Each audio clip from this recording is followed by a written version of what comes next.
I can. If you want to find out more about what's happening in prisons, you can join Scott and I's new podcast of the Frog Pants Network, Prison, because we just like simple names. A prison show, prison life, a prison show. Yep. Welcome to Prison Life with Bo and Scott. Today we talk about the anal sex. All right, let's move on. Let's do a show. Let's do a show. Here we go. It's starting to record, so there's no turning back. Oh, I better have the sound clipper up here thing. Okay, hold on. All right, there we go. We got it now, and we're going to play the theme called Singularity Bones in 3, 2, 1.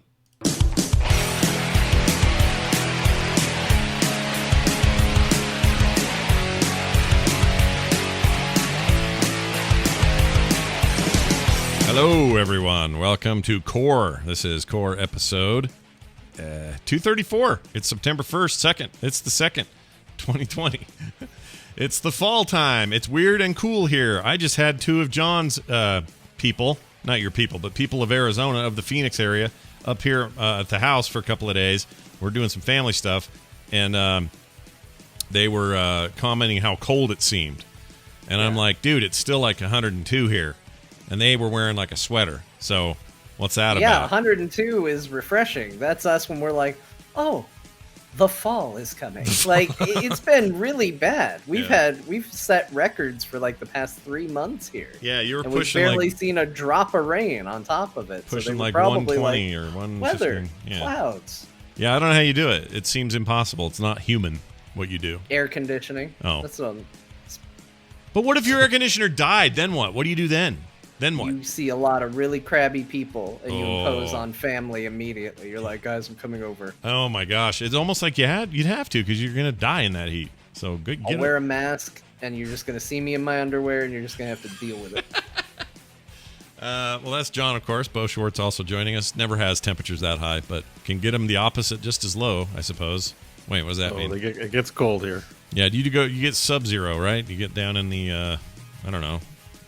You mean Sub-Zero Fahrenheit style? Oh yeah, I do. Whatever it is below freezing. If it's Celsius style, it's 0 all winter. It's below 0 all winter. Okay, but Fahrenheit, I don't. What's the translation? Well, 30. It's about 32 degrees Fahrenheit is freezing. So what's freezing? 0. Absolute 0 is freezing for you guys, right? Yeah, 0 is the freezing point. Yeah. And you're below freezing most of the winter. Yeah. Okay. Well, that's plenty cold. Yeah. Yeah. It can get as low as in the minus 40s. Yeah. So that might be your 0 in Fahrenheit. I don't know. It sounds awful.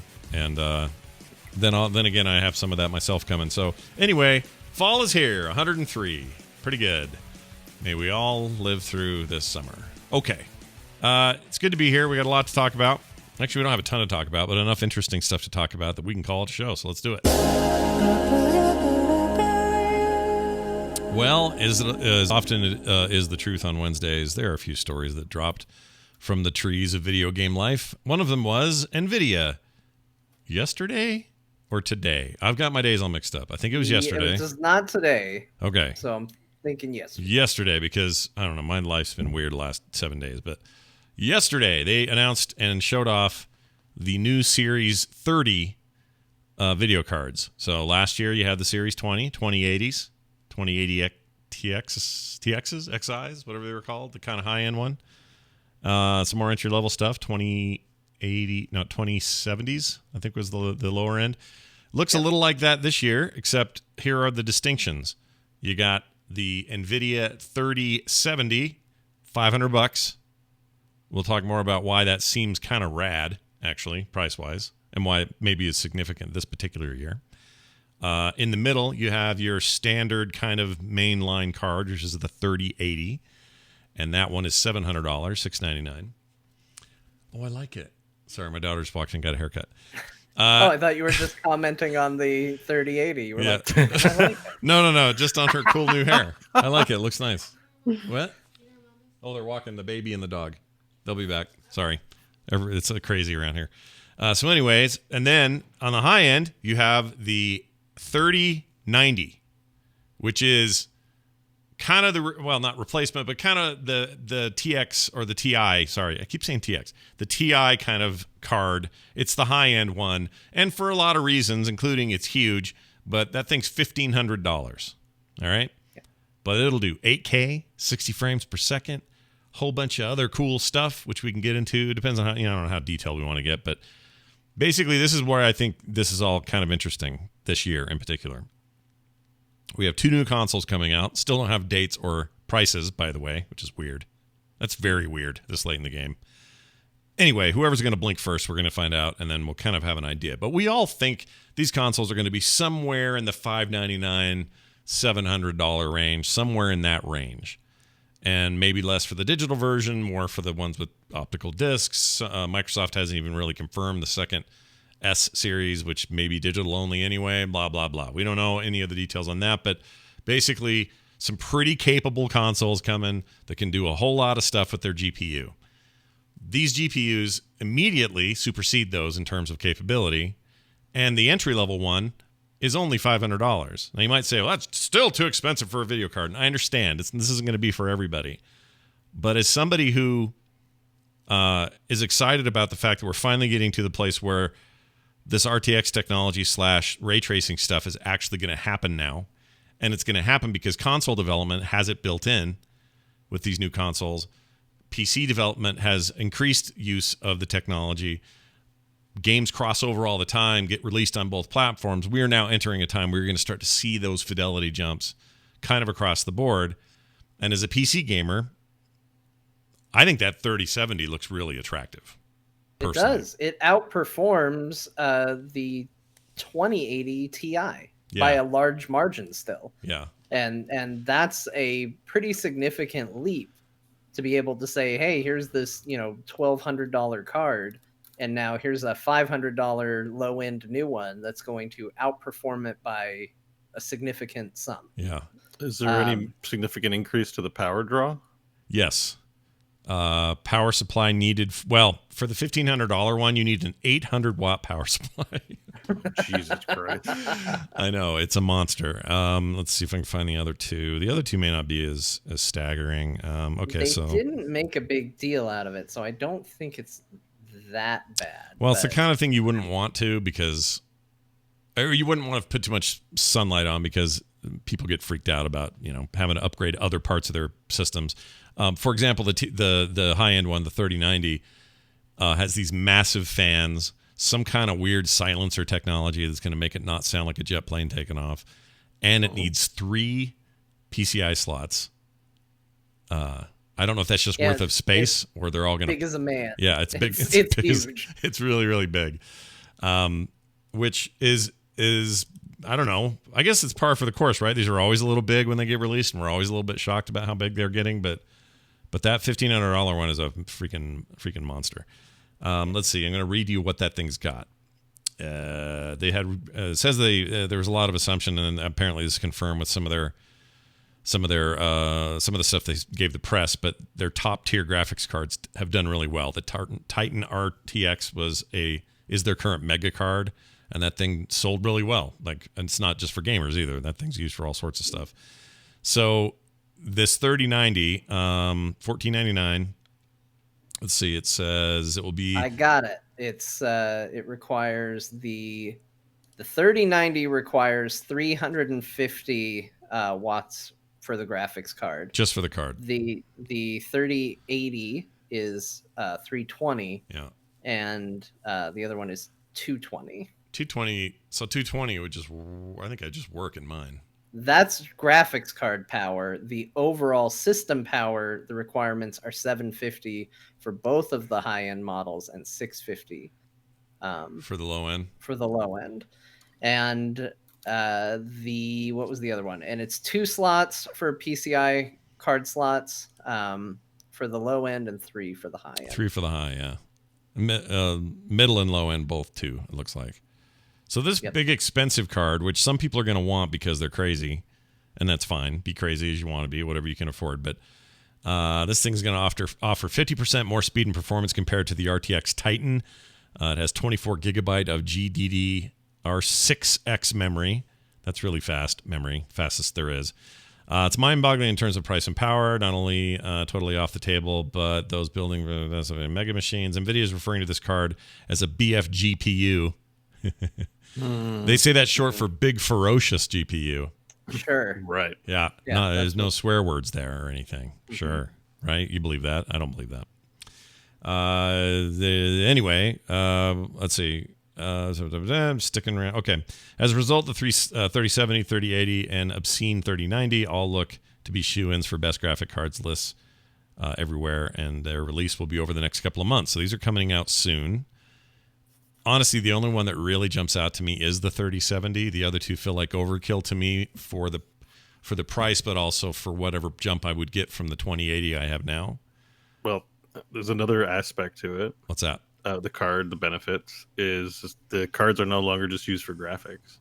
So I know I encode using the NVENC codec because my CPU, it just bottlenecks my system too much. And it's really great if you can use your video card for encoding. So if this thing is a beast, then you don't need to be giving money over to what's that, Elgato or whoever for your stream encoder, like your separate. Like if this thing is a powerhouse, you can do your graphics and your stream encoding on this bad boy. Oh yeah, I mean I already do that with my 2080 and use the NVENC encoder for streaming, recording, and I'm playing everything at full quality at 1440p or whatever my monitor does. Doesn't do quite 4K. So you have to think that this will, do that and more. Laptop stuff is presumably coming, but probably not the 3090 level specs. That's just too much stuff in a notebook. But you can expect the 3080 to 3070 stuff to show up in a more discrete form for notebooks coming out this fall. Anyway, they look rad. and honestly, it does feel like an answer. It's like them saying to PC gamers, hey, big year for consoles, which is always traditionally a big leap forward in terms of graphics prowess and other tech. So we're going to meet that moment with our own answer to that. and PC gamers are already used to spending $1,400-$1,500 on their rig, plus maybe more for a blown out video card. And a lot of people have already got rigs that will just take this card. I mean, now I'm looking at my power supply over there. It's a 750 already, so I'm ready for the top two. I don't think I would buy those. But the $500 card, given how much of a leap over my 2080 it is, I mean, holy crap. They really created the old and busted fast this time. But you also, honestly, if you have a 2080 now or anything around that, I feel like you're okay. Hang on for a while if your things are tight, because these are still amazing graphics cards. They're RTX capable, meaning that ray tracing stuff that'll start hitting games sooner and more quickly or whatever. You've got capability for that. Whether or not you can do that at 4K at 60 frames per second and have ray tracing, I mean, we're going to have, obviously big jumps in that. But for the most part, for most gamers, if you're already there, I think you maybe can wait until the 40 series. For the most part, but I'm tempted on that low end one for whatever reason. I'm very tempted. I think I may have mentioned this last time, but I went low, not low. I have a 2070, but it was definitely when I was putting my computer together and I was going, give me, really good on just about everything. The one thing that I held out on was the video card, because I knew we were coming up on new video cards, and so I'm tempted. And like you said, even that lowest level one would be a huge upgrade from a 2070 to that. So I'm thinking about it. I didn't expect them to come out and essentially be the price of what you would pay for the current high-end video cards that are out. Yeah. I talked to the owner of Doghouse Systems this week. He believes that 3070 will be the best-selling video card of 2020. That's what he said, and 2021 for that matter. So I don't think it's normally you don't eye the what feels like the entry-level price one, right? Normally it's like, that's your bargain basement. What you really want is the mainline one. I can live without the TI, but I need the good one. But it sounds like this is a really good one. And the other one's real good too, but it's not that. It's not. Is it worth an extra $300? I don't know. Probably not. $200, I guess. But then again, maybe it is. 3070 is the lowest of the series, right? Correct. Of the ones announced yesterday, yeah. Huh. So they may still it looks like the baller one. Like I haven't looked at the other two yet. I'm just looking at 3070, and it looks like the expensive one. It's kind of wild. Yeah, it's crazy. But these are beefy, badass looking cards. I think the 90 is the one with the 2 fans, and then the other 2 are single fan, which makes sense. Anyway, we'll see. We'll see what happens. I may have a hand-me-down 2080 soon. I don't know. Can't tell. Oh, and if you have a micro, what are those cases called? The itty-bitty, there's a kind of case, I forgot what they're called. Like a micro tower or something like that? Yeah, those exist. Yeah, those are a problem. Small form factor or whatever. Yeah, you're probably going to be out of luck. Maybe the 70 fits. ITX, is that it? Micro ATX, that's it. You may be screwed.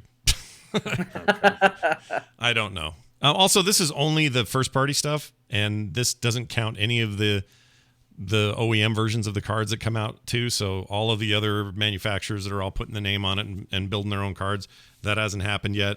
It does with every run, so that'll be soon, and maybe some of those people will have, micro ATX in mind. But I think this is for people with big fatties on their desk. Mm-hmm. All right, so there's that. That's going on. Ubisoft. Oh, Ubisoft. They've been in some trouble lately. You guys may be aware.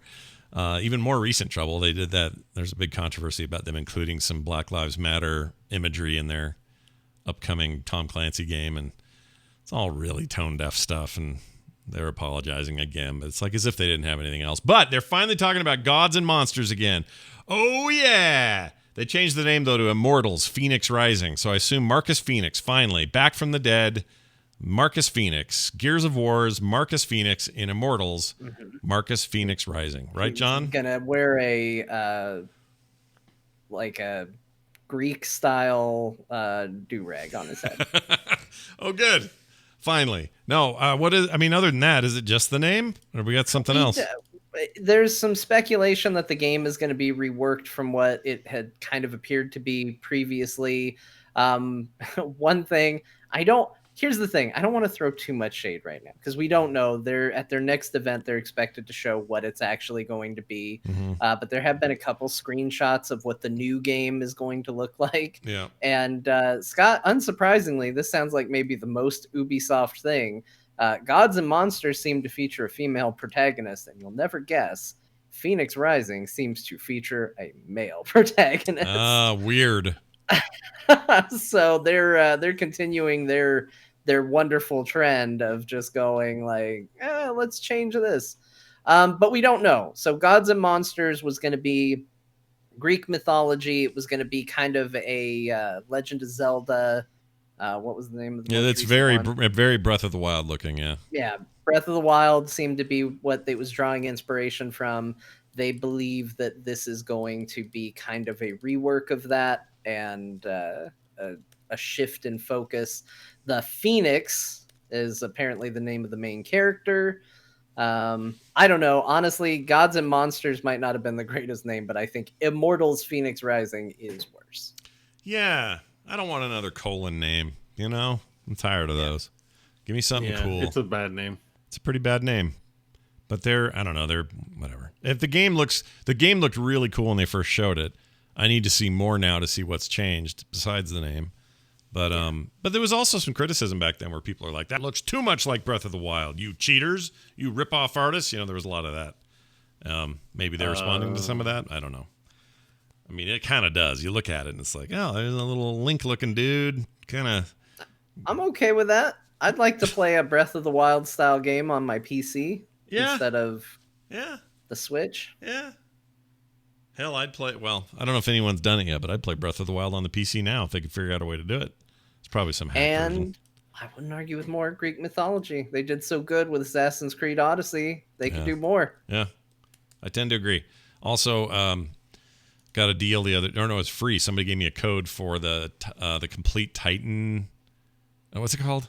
Titan Quest collection, plus they put out a whole new chapter to that thing, I guess. Yeah, the whole new DLC that was like full price. I think it was like $70 or something. Yeah, I want to check that out. I got it finally, so I'm going to check it out. But I mean, the screenshots look like it's the same old game, so it's like, oh, this is a hard sell. But at the same time, it's probably only the hardest of hardcore Titan Quest people are going to want to buy that. Yeah, the game still looks pretty good though. Weirdly, it kind of freaks me out how that game hasn't aged that much visually. Like it still looks pretty good. Yeah.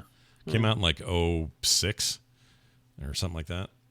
That game is always iffy to me because it killed a computer of mine. Wait a minute. For some reason, This is amazing. I want to hear. it's still in my head all these years later that it's going to do it again. Like if I play that game, it's going to just come in and just stab my computer and be like, we got another one. Well, wait, gotcha. when you say it killed it, what happened? Overheat? Just like killed a video card? I was pushing what my video card was willing to do for Titan Quest. It was a brand new game. I was playing it on a very old system, and I was going, I want to see it. I want it to look pretty. Mm-hmm. And settings were set where they were, and the game was played, and then the computer died. Damn. I understand that, though. I'm wary. When I've had major computer things, I'm so wary of the thing that I think caused it. I think about it always. It's happened to me before. I had a heat sink once that just lost its sink and stopped working. And I never trusted heat sinks again. And so it was like when they started putting fans on those things, I was like, oh, finally, it's not just the heat sink. That was a long time ago, though. It was like 46 Pentium days. Anyway, what's the point? Oh, so we'll know more soon. When's the next event? We don't know when that is, or do we? It's coming up soon, I think. When was it? I don't see it. It just says later this year. Oh, is it launching this year? The next event is going to be September 10th. Okay, so not that far, I guess. I bet they're hoping that's enough time for everyone to forget that they have a huge harassment problem at the company and other issues. We'll see. Hey, guys, remember when we were fun and you liked us a lot? Yeah. Do you remember that time that Patrick Beja could make it through an entire presentation we gave without getting up and leaving because he was so disgusted? Do you remember that? Those good old days where he actually wanted John and Scott to stop talking so he could hear it, not just leave. And he was proud of, this French company that's in his hometown. Did that really happen? Did he walk out of an Ubisoft? Yeah, really? He totally did. Me and John and him. I missed this one. We were covering the Ubisoft thing live, and Patrick, I think the audio is on the feed if anyone missed it out there listening. I usually watch those, but I must have missed that. I don't recall this at all. So not even halfway. It was probably first quarter through it. I think they'd shown one game. Yeah. And he was just pissed. He's like, they're not going to... I respect it. Like, I don't think he did anything. I don't think he did anything wrong. And especially if you're feeling uncomfortable with it, don't sit there and, play hype man for a company that's doing something awful. Like he felt that very personally, and I don't blame him or fault him at all, but it was funny. No, it was still, I mean, it had a hint of humor because it's just Patrick, and he's a principled guy, but he's funny when he does stuff principled. And he stuck to his guns that day, and I totally respected it. It was fine. And he also, by the end of it, wasn't that wrong about how it was pretty uneventful too. It was kind of, I don't know. That was not a great presentation, but I can't imagine going up in the wake of all that to do something like that. Right? That seems crazy. And that was his point, was that they not only did they do that, but then they didn't acknowledge it on the thing. Yeah. And their excuse was it was pre-recorded, and we sat there and saw them have plenty of opportunities to put a sign up or something, but instead all they did was tweet it and say, hey, we're not going to talk about it. Yeah. It was lame. Yeah. It was lame. But so when he did that, it was a new phase of Patrick I hadn't experienced before. They should have just not done a presentation. Yeah, that's what I'm saying. It's just kept it. Well, I don't know. Their shareholders might have farted. See, this always comes back to money, Bo. It's always money. But that's the thing. But also, like, they're in the middle of litigating. They probably don't want to be just blabbing about shit. Oh, either. sure. Like, yeah, that's a good point. That's why you get the boilerplate. We believe in equality. It's just like what the gentleman at Blizzard's name. Oh my God, what's his name? Sean Bean. No, the new Mike Morhaime. What's his name? Terrence. I know his name. Terrence Malick. Strap on. No. Not Taron Gregory. Chris O'Dowd. Oh, Chris O'Dowd. No, not Chris O'Dowd. Now I can't think of it. All these people work at Blizzard. It's amazing. You guys do World of Warcraft shows, right? Like, who's the CEO right now? I know. We all know this. Why can't any of us? We all know it. Nobody can think of. He has long hair. hair, ponytail guy, and he gets up and he's... Isn't he the one who said you're going to hate Brack, J. Allen Brack, that's it. There you go, thank you. J. Allen Brack said what he said, which I thought was good, but it was, of course, not deeply personal or very moving, because it's corporate land. Yeah, it's the land of the corporate. You got to say the nice things to acknowledge it. Did Ubisoft do that at all? They just didn't acknowledge it as if it didn't They exist. didn't even acknowledge it. The Twitter That's a bad move. Yeah, they should have said something flowery at the top and say we've donated to this charity and, blah, blah, blah. Yeah, and whatever it is. Now we're just going to talk about games. Even if they haven't done anything yet, like acknowledge it. Like acknowledge that, I don't know. They're like, hey, didn't Blizzard go through this? What did they do? Don't ask those kinds of questions. We'll just figure it out on our own. That's right. Like... We'll just do what we got to do. I guess theirs was the Blizzchung thing. It's not quite the same, but yeah. As far as I know, there have been no... you say this, but where's some wood to knock on? This is glass. I can't knock on this.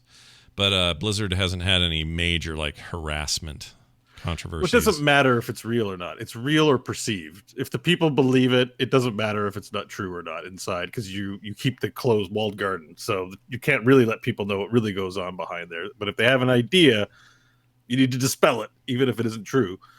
Yeah, before you send me your emails, everybody, I know Blizzard has their own bunch of issues in there. Okay. Yeah. I know that. No, they did not stop making heroes for Heroes of the Storm. They still make heroes. And some pretty cool skins this week, by the way. May was the most recent one. Yeah, May was not that long ago. And they're the new skins they put in, I thought of John immediately, because there's some Artanis business. Mm-hmm. And that looked real sweet. You're now a space goat, Artanis. Yeah, I don't know if I'd do that. I don't like the Draenei. You're not a Draenei guy? No. Draenei guy. Not a Draenei kind of guy. Yeah, they just released a video, right, with some new stuff in it? Yeah. So Draenei, Artanis, King of Blades, Arthas, so he looks like, a Kerrigan, but a dude. They got a Death Knight May in there. Oh, Death Knight May. They didn't even bother to post it to their YouTube page. To the Heroes YouTube page? I'm on it. Well, yeah, Blizzard doesn't have any PR people anymore. They just fired them all. That's where I always go, and I'm like, I hear something about Heroes, a video, whatever. We go to their YouTube page. Not there? Yeah. What? Yeah. Uh-oh. Yeah. There's something. We weren't a Heroes show anymore at this point, but I still would go and try and find patch notes. And it was very telling that it was more reliable to get patch notes from Reddit than it was to try and find it on their own website. Yeah. So, no. Yeah. Oh, no. I saw that too. So I don't know. That's a bummer. But the game's great right now. Still fun as hell. All right. What else? Oh, Sony considering releasing more first-party games to PC. Ooh, we can only hope. Well, give me another reason not to get a console. Yeah, go ahead, John. Yeah, exactly. This is another, this might as well be more points in the spend $500 on a video card thing. You have Microsoft saying, yeah, we don't care, just play our games. You have Sony that's starting to go, guys, Horizon Zero Dawn sold really well. Yeah. What if we also supported the PC? Yeah. And if that happens, if that's the world we live in, then you know what? That $500 is a real good investment. That $700 is a real good investment. Yeah, suddenly I'm getting the middle card, and I'm playing. And you know what? I'll even take it if it's still old stuff. Like, are you going to give me Last of Us Part 2, God of War, and Spider-Man?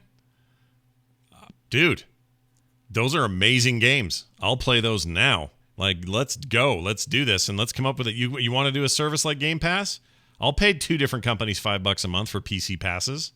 No problem.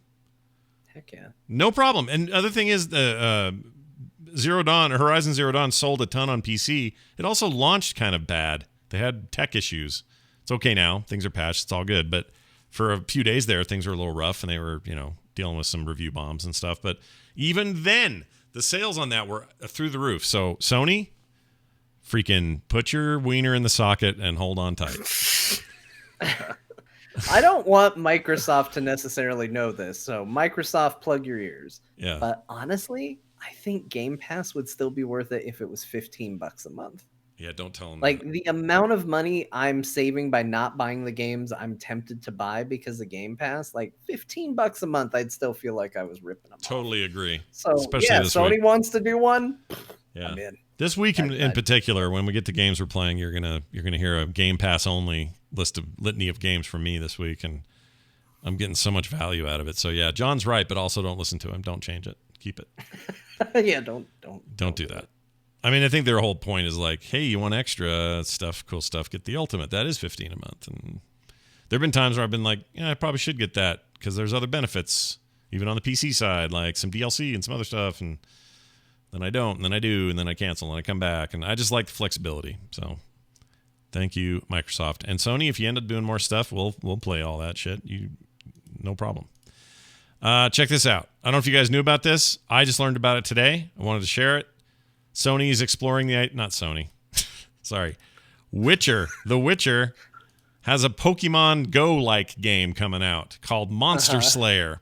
The Witcher Monster Slayer. Right now it's a location-based AR game. Again, Pokemon Go. People will know what we're talking about. It's soft launched in New Zealand. That always seems to happen with mobile stuff. I can't believe I'm saying this, but I'm jazzed about this. I really, really want to play oh my gosh, there's a giant freaking griffin to kill right around the coffee shop here. And good thing I got a couple of Geralt arrows left that I collected from whatever I got them at. Oh, no. Whatever it is, like this could eat me up, dude. I'm all in on this. So. Oh, man. See, Bo? See? Sounds like fun, doesn't it? No, it sounds awful. That's why I'm no. Really? But, I think it sounds fun. Well, take your Witcher on the road, man. It's a fun idea. Yeah. That's all we need. Yeah, it's a fun idea. I'm just not. Me and phone games are not in a good place right now, and I want to give the biggest benefit of the doubt to CD Projekt Red. So I'm just gonna say, interested to see what it'll be like. I mean, graphically, it looks rad. Like great big nasty creatures, and it's like hyper realistic looking. Like this, it's not cartoony looking stuff. If it has time boxes and shit like that, it's rat poison. So everybody knows so it depends the implementation. Yeah. I hate mobile games. I actually like Pokemon Go. Then you'll probably like this. Proponent for Pokemon Go. It is slightly after your money, although I have found that generally speaking, it can be played for free pretty easily. Mm-hmm. And without like weird penalties or things like that, you can still have a lot of fun with it. And honestly, I use it mostly as an excuse to go walking. Like it gamifies going for a walk, which is kind of nice, which apparently I need in life. Yeah. Like, John, do you want to go outside? No. What if it was a video game? I'm like, okay, you got me. But so I mostly use it for that. And the thing about the way it works with Pokemon Go is a lot of the walking stuff is very passive. You don't have to necessarily have your head just buried in the phone. Right. You can just go, I'm going to go for a walk. I'm going to hatch some eggs. That makes sense to Pokemon Go players. Yeah. Go for a walk, hatch some eggs, and that'll be fine. Yeah. And that's all I need. And I'll feel like I accomplished two things with my walk. I walked and it was good for me, and some eggs got hatched. So I don't know if it does stuff like that. If it gets me outside, that's probably okay. Although a lot of those games right now are in a weird place because they don't want you going to parks and places where there's a lot of people right now. Yeah. So even Pokemon Go is like set up things to let you play without moving. So it's all in a very weird spot. Yeah. I mean, my brother-in-law did that Pokefest, or what was it called? Go Fest, I guess. Pokefest. That's a very different thing. He did that and he loved it. It was like 10 hours, 2 days, 10 hours a day or something he ended up spending on that. And he loved it. Had so much fun with it. So that stuff seems to be going strong. I just like the idea. I mean, I just watched the gameplay trailer. There's a severed horse's head on the ground. You got to figure out what the hell that is. There's like Witcher, like follow the blood trail and figure out what's in this corner. Oh my gosh, it's a monster over here. Like, it's got potential.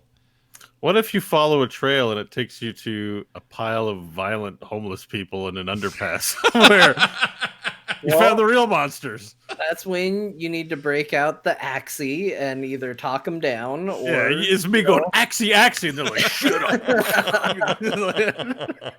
Look, Bo, the silver swords are for monsters, the steel swords are for people. Yeah. If that happens, you can't be mad because Witcher is all about that hardcore, harsh truth about humans. Yeah. You got a Witcher experience if anything bad happens to you. So, okay, maybe this game's going to be really awesome. Well, all I would say is no sale if I don't walk around some corner and find a guy at a cooking fire singing that song, John, that you showed me. If he's not in this game, what are you even doing? Anyway, details. Actually, it looks like Touch Arcade has a pretty good write-up, and they got 2 trailers, so go look at it. I have one question that you may not know the answer to, but what are they doing with Dandelion in this game? Oh, my gosh. He throws a coin to you every once in a while. I have no idea. I don't know what he does. Who knows? He's such a pecker. Yeah, I really like Dandelion. I hate him. I like him. I like that he's in the game, but I hate him. He was the best part of the show. Yeah. He's pretty great in general. Yeah. He's your typical bard. He's awesome. I hate the name Dandelion. It's also a bad translation of his name, which is why that's not his name in the show. Oh, it's Polish? In Polish, it's like something else. It's hard to say because it's like Jaskier, I believe, is how you pronounce it. What does it mean? Jaskier? Yeah, Jaskier. Jaskier like Witcher. Jaskier. Well, it means dandelion. Yeah, it means dandelion. Does it actually mean dandelion? Well, Jaskier's a much cooler name. That's a way cooler name. Okay, here it is. Dandelion, Wikipedia. Okay. Okay, found it. It means buttercup. Oh, that's worse. Actually, Dandelion is his rap name, even in the English one. His actual name is Julian Alfred Pancratz, Viscount de Lettenhove. And his nickname, his rapper name is Dandelion, and in Polish, Dandelion is Jaskier. His rapper name? Well, he's a bard. Like, he's a rapper of his era. He doesn't, he wears crazy clothes and he does poetry and stuff. Yeah. And he doesn't go by his real name. He doesn't go by his, what is it? Not government name, but like his Oxenfurt name or his Novigrad name. He goes, or no, wait, we know where he's from. Do you know what duchy or what country the Lettenhove is in? I don't know. Lettenhove. Is it in? He's the cousin of Expansion Land. He's a cousin of Ferent de Lettenhove, who is. Are we looking up his actual biography? Well, I mean, I just opened the first page. It was I was looking at a wiki page, like a Wikia page. Yeah. Meeting his girls. Eye color's cornflower blue. See, it's perfect. Yeah, when translated directly from Polish to English, Jaskier means buttercup, a name that doesn't quite properly fit the bard's personality. Oh, I don't know. I don't know about that. I think it's probably fine. I think buttercup may have worked just fine. He was educated at the University of Oxenfurt. Oxenfurt? Yeah, I know where that is. That's in The Witcher. You go there. Yeah, that's in The Witcher. Yeah, it's a guy in a fire going, yeah, he's singing all over the place. Did you know I caught an arrow with my own hand? It is the truth, I swear, says Dandelion. It's a nice quote on here. All right. He's also known as the Crimson Avenger and the Nightingale Prince. Oh, stop. Names he gave himself. Yes, for sure. For sure. Like, yeah, none of that's real. Scott had a reaction while we did it. He went, oh, stop. And I'm like, I think that's why the character exists, is to make people go, oh, stop. Yeah. He was a former lover of Anna Henrietta, who is the Duchess of Toussaint. As I learned. Okay. Oh, so maybe is he Toussaintian? I don't know. Where was he born? Buttercup Land. I need to know where. He owns not much is known about Dandelion's family except that he was noble birth and a cousin of Ferrant de Lettenhove, the royal instigator of crack. What? Oh, Carrick. Oh, Carrick. Yeah. It reads like crack. Crack. The entire kingdom will herefore now be crack cocaine users. I'm the instigator of crack. Yeah, I don't know about that. Anyway. It's one of the minor northern kingdoms. Can I defeat and capture Buttercup while I'm out on the street with my AR game? That's my question. No, he's your Clippy.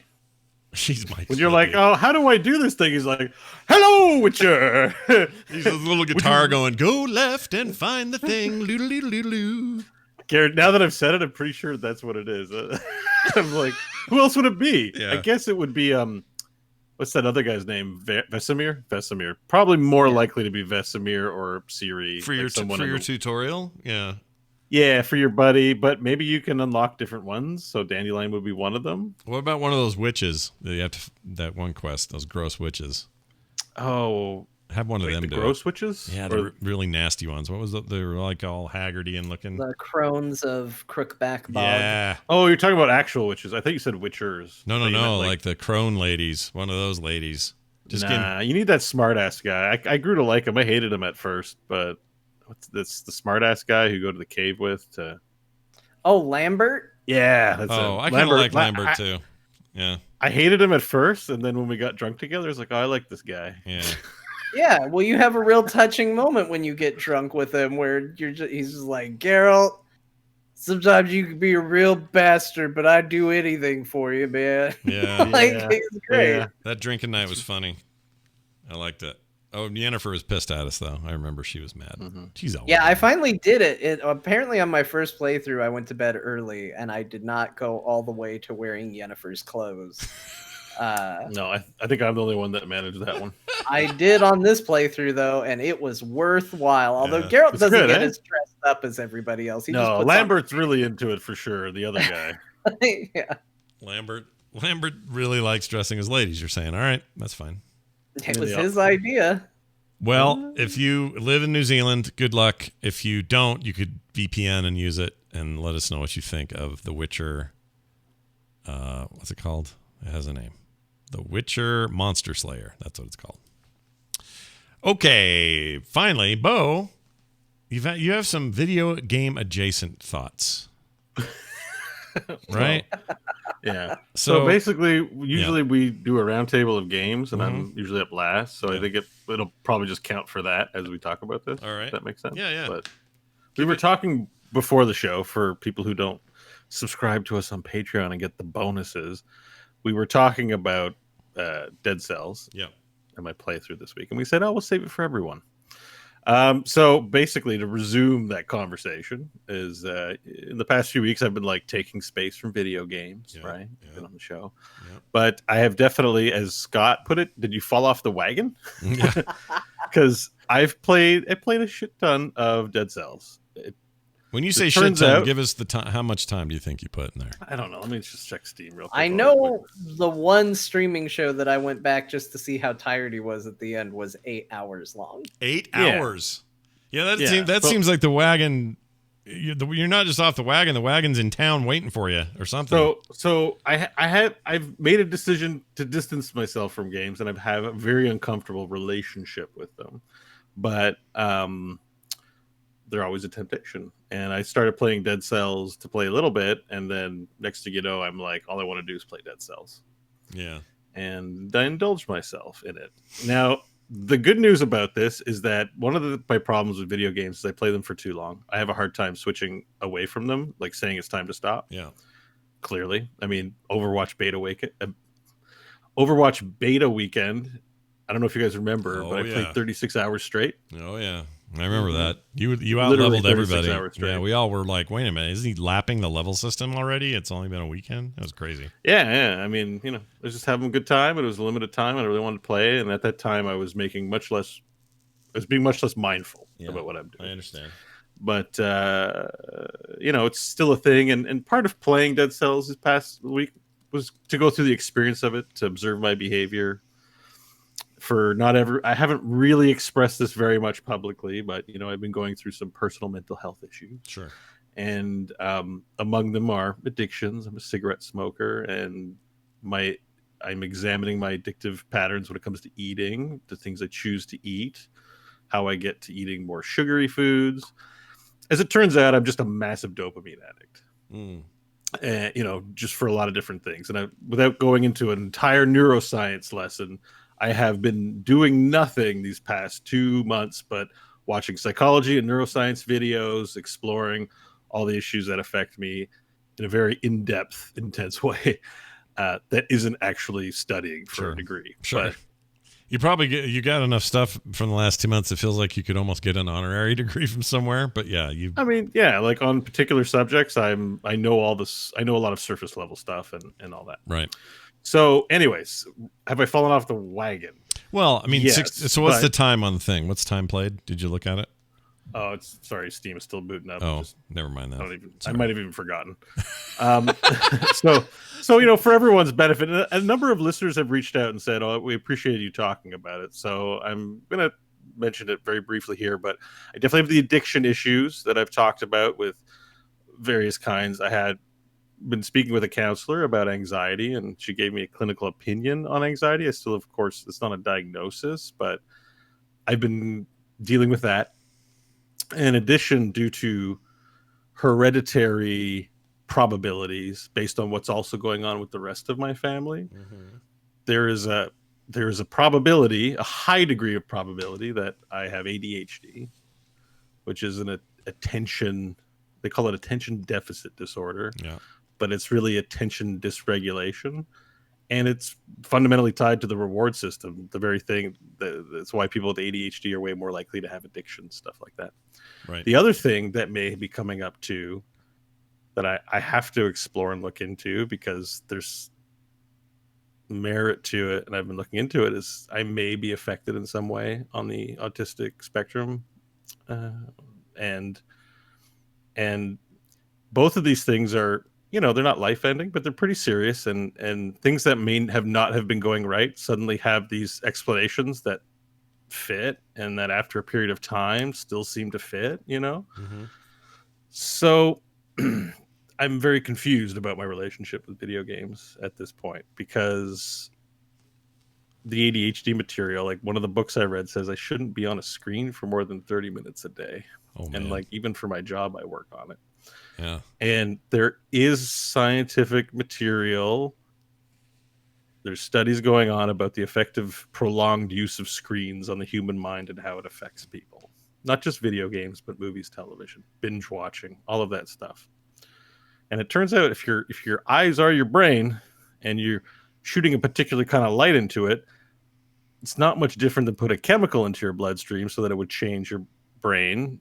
That, prolonged exposure to things that biologically we were not evolved to shoot into our eyes may also have an effect. Sure. And I'm grappling with, I don't have answers. I'm grappling with a lot of these questions and a lot of the information that just shooting into my brain. The autism side, interestingly enough, is that the individuals who have autism appear to have special areas of interest, and they're very important to them. And computers and video games are, if I don't know if I have it, I'm not self-diagnosing. There's people in my family who are going through that, and it's looking pretty likely. And so there's a hereditary component. It's something I have to explore. And so I'm not quick. You might say, "Oh, you're an addict. Video games. You should stop doing your video game show. You should stop playing video games and clean up your environment so that the drugs, your temptations and triggers are not around." Yeah. So I have half of my brain that is like, I got to go hardcore. I got to like replace bad behaviors with good behaviors, get clean, so to speak, and fix it. But on the other hand, my life revolves around video games in a very significant way. And autism or no, it means a lot to me. It's done a lot for me. It gives me a lot of pleasure. It's very hard to reconcile this idea that I have to get away from something that is, I'm also, if I have autistic characteristics or affected by it some way, that are very deeply meaningful to me. And, just even in the way I play games, I tweeted out before the show that I just realized I'm a serial monogamist when it comes to games. So, Scott, you are my antithesis when it comes to, and it's okay, it's fine, but you play a lot of different games. I play one game and I play the shit out of it. Yeah. And that's what's happened with Dead Cells this weekend.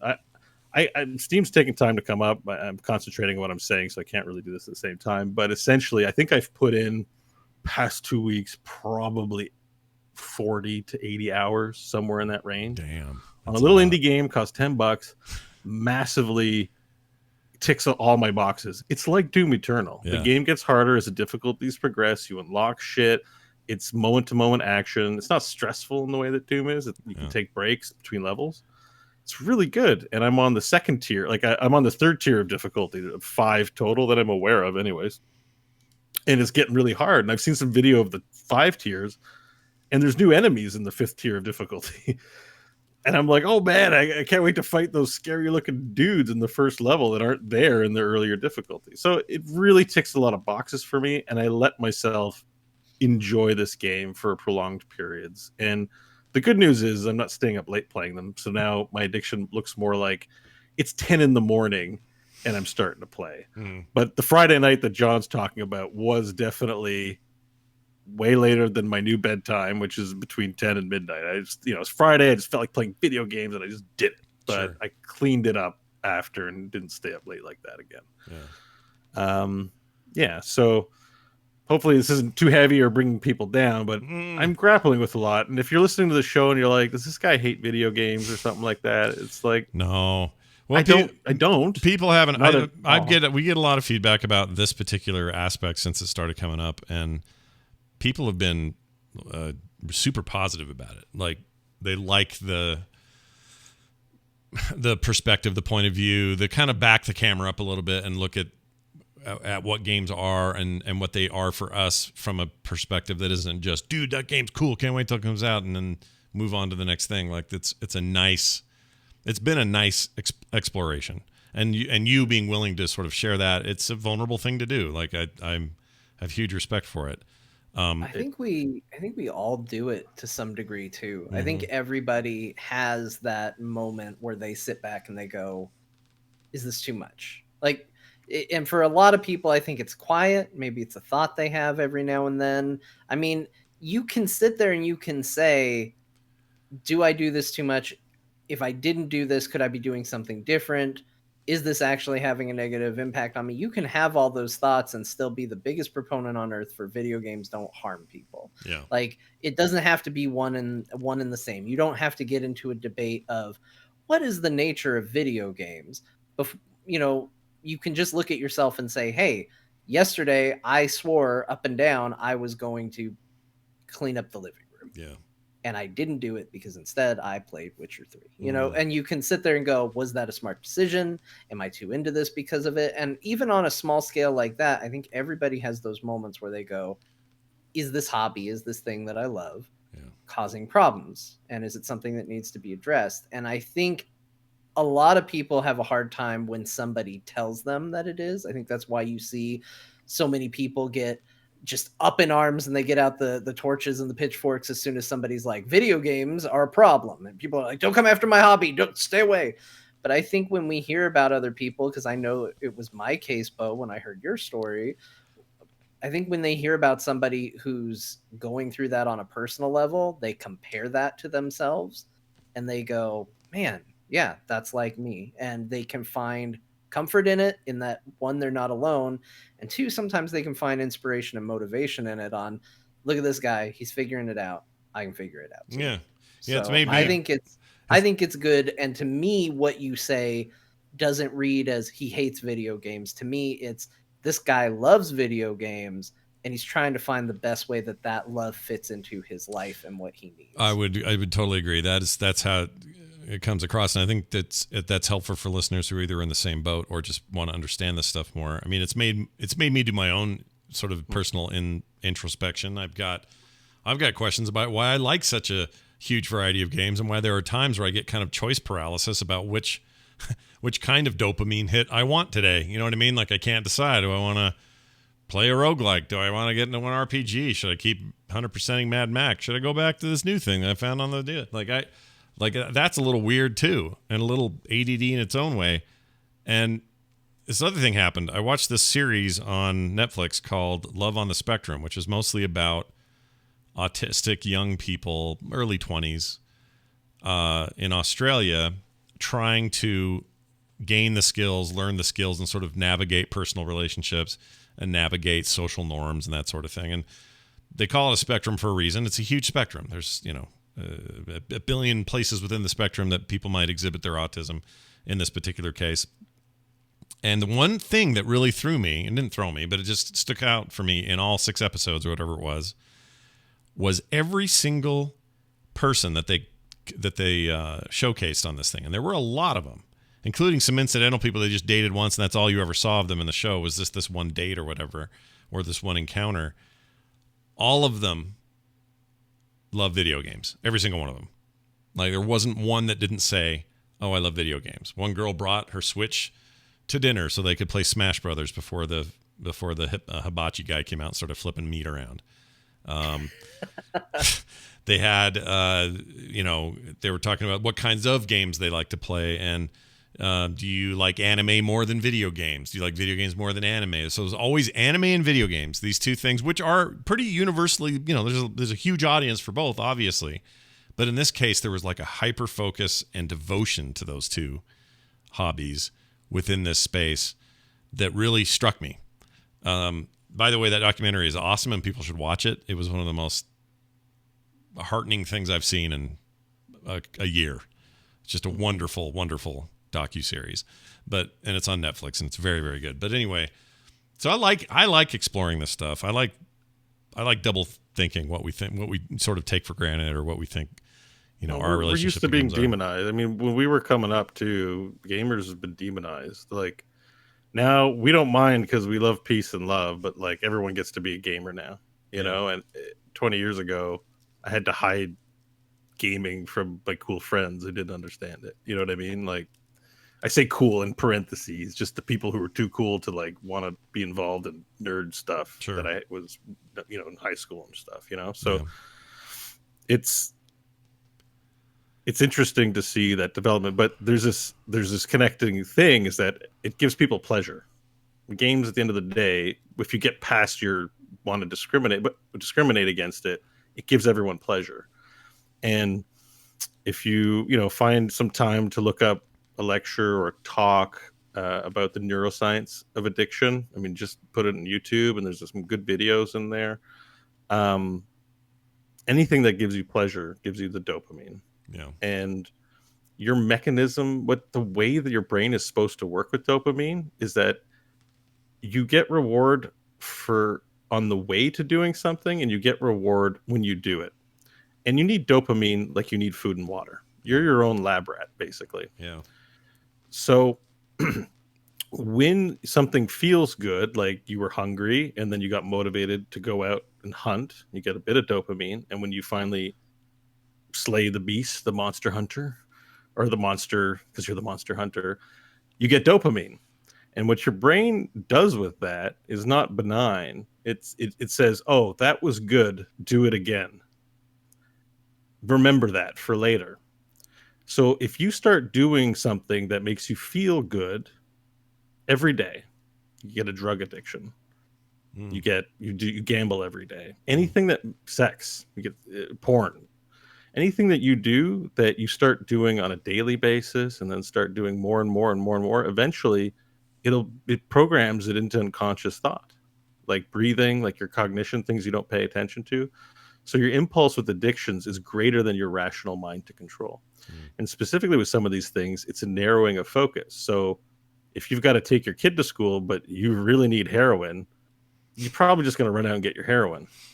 And the kid, whatever happens to the kid, it's fine. You'll deal with it after you figure out the heroin problem. And I definitely have that aspect to my life where I have a lot of things that I am ambitious to do. I'm extremely ambitious, but extremely poor at execution. And one of those aspects is spending too much time playing video games, and then to the detriment of all the other things that I'd like to accomplish in my life before I die. It's usually like getting the quick hit before you get the long hit, because the long hit might be the big ambition. Let's say I have a free day, open road, nothing to do. It's 9 a.m. I have music I want to work on. There's DM boxes I got to get. There's groceries I should, self-care stuff, whatever. But Dead Cells, man, it was fun. Yeah. Why don't I play for 30 minutes? I don't need to do all this stuff at 9. Yeah. I can do it at 10. 9 a.m. turns into 9 p.m. Yeah. And I didn't feel that bad because I knew it was going to happen, and I'm understanding myself a bit better. And I'm seeing that this choice is beyond my capacity to control. Once I've got the game in my hand, that's what I'm doing until I fall asleep. Right. And I can work, because when I go to work, I've set aside that, but I know when I'm going to get home, even though I've got things I could accomplish with my time, game. And that's the problem, is that if I didn't want to do anything else in my life, I probably wouldn't feel as upset about it. But I'm very ambitious, and I can't some people are capable of saying, I will play 3 hours a week and meet all my other responsibilities and be okay with that. But not all of us have the strength or the mental capacity. Well, that's why our parents had move to do through it life for that way. That's why our parents had to do it for us. It's like, you've been on the NES too long, Scott. You have a test tomorrow. But Mom, the princess is in another castle, like for whatever thing I was doing. And it was kind of her that had to put those limits. It's much harder when it's yourself, Yeah. And I've noticed that, like, I had 2 long-term relationships, and I always used to be like, I do everything. And now that I'm on my own, I do nothing. And I'm like, I think I might have been putting the blame in a wrong place now, and something's not right. Something doesn't add up. What's going on with me? And I realized that as much as I hate structure, and if you listen to Good, Bad, or Bullshit, I don't like school, and I don't like all these institutions. But if I've done some honest self-reflection, and I do way better when my life is structured than when I try to figure it out on my own. I just like doing it on my own better. Sure. But I there's a lot of ambitious things I want to do that I can't get to because they're multi-step tasks that require extended periods of concentration that I realize might not be in my wheelhouse. If you got a bum leg, you can run and you can do things, but you have to have a serious talk with yourself. You're going to try and be an Olympian, right? That's a tougher road for you than people who don't have a bum leg. So if you've got a bum part of your brain somewhere, no one sees it, you don't even see it. And, maybe I'm not going to try to do certain things, and I'll focus on other things that are more accomplishable for me. And, and the real kick in the pants, the real thing that hurt me, I'm 40. It would have been nice to know some of the shit sooner. It would have been real nice. And in particular, my sister doesn't mind me mentioning this because she knows I do the shows and I talk about things publicly, but she's 35 and she has central auditory processing disorder. And there were a lot of signs growing up about it, and nobody caught it. This whole time, she's had difficulty in school and in jobs and in interacting for a variety of reasons. But the basic idea that she can't hear people normally, and my parents are too self-absorbed to notice, and some people brought stuff to attention, but none of the schools or therapists she's been to, even when she got her diagnosis for ADHD, dismissed the CAPD. And it's real as shit. I talked to her, and I can tell by her reactions and what we've looked at, it's real, and no one was noticing or of any help. And there's a part of me that's really pissed off. Yeah. At a lot of people, and I know what to do with that energy. It's not healthy and not good to hold on to, but we really just want to focus on getting right. But it's the part that hurts, is going so long in life without even just without even having that talk. So without knowing. Yeah. That's hard. Well, yeah. All right. Dead Cells, pretty good game. Yeah, buy it. It's great. If you have ADHD and autism, you will play this game for hours. You'll get your value out of it. Yeah, it is an addicting. But that thing you mentioned about autism in games, that's a thing. Like, because they're less comfortable, I think, with emotions or something along those lines. They like puzzles, I guess. Let me just focus on what I can remember and know. Yeah, puzzles are a thing, and right. Getting super fixated and knowing more than everyone else. Silicon Valley purposely hires autistic people because they're awesome. Like, right. They have a capacity for solving puzzles and working in a way that works really well with computers. Yeah. What is that? It's not discriminatory. It is discriminatory hiring, but they do it.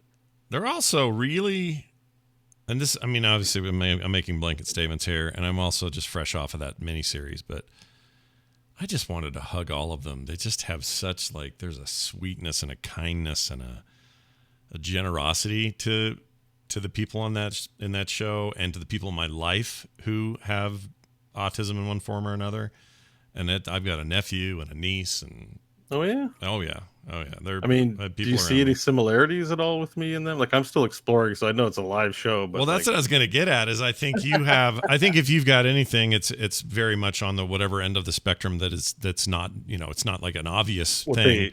What they previously maybe called Asperger's, like, it's not that anymore. No, but like high functioning. Yeah, like a super high functioning, but maybe a little bit there. Abed. Yeah, but you have yes, he's a good example. But I would say Yeah. The difference is, or the thing that seems similar to me, because again, my niece and nephew's cases are actually kind of extreme cases. They're very socially, really hard for them. That's not you at all.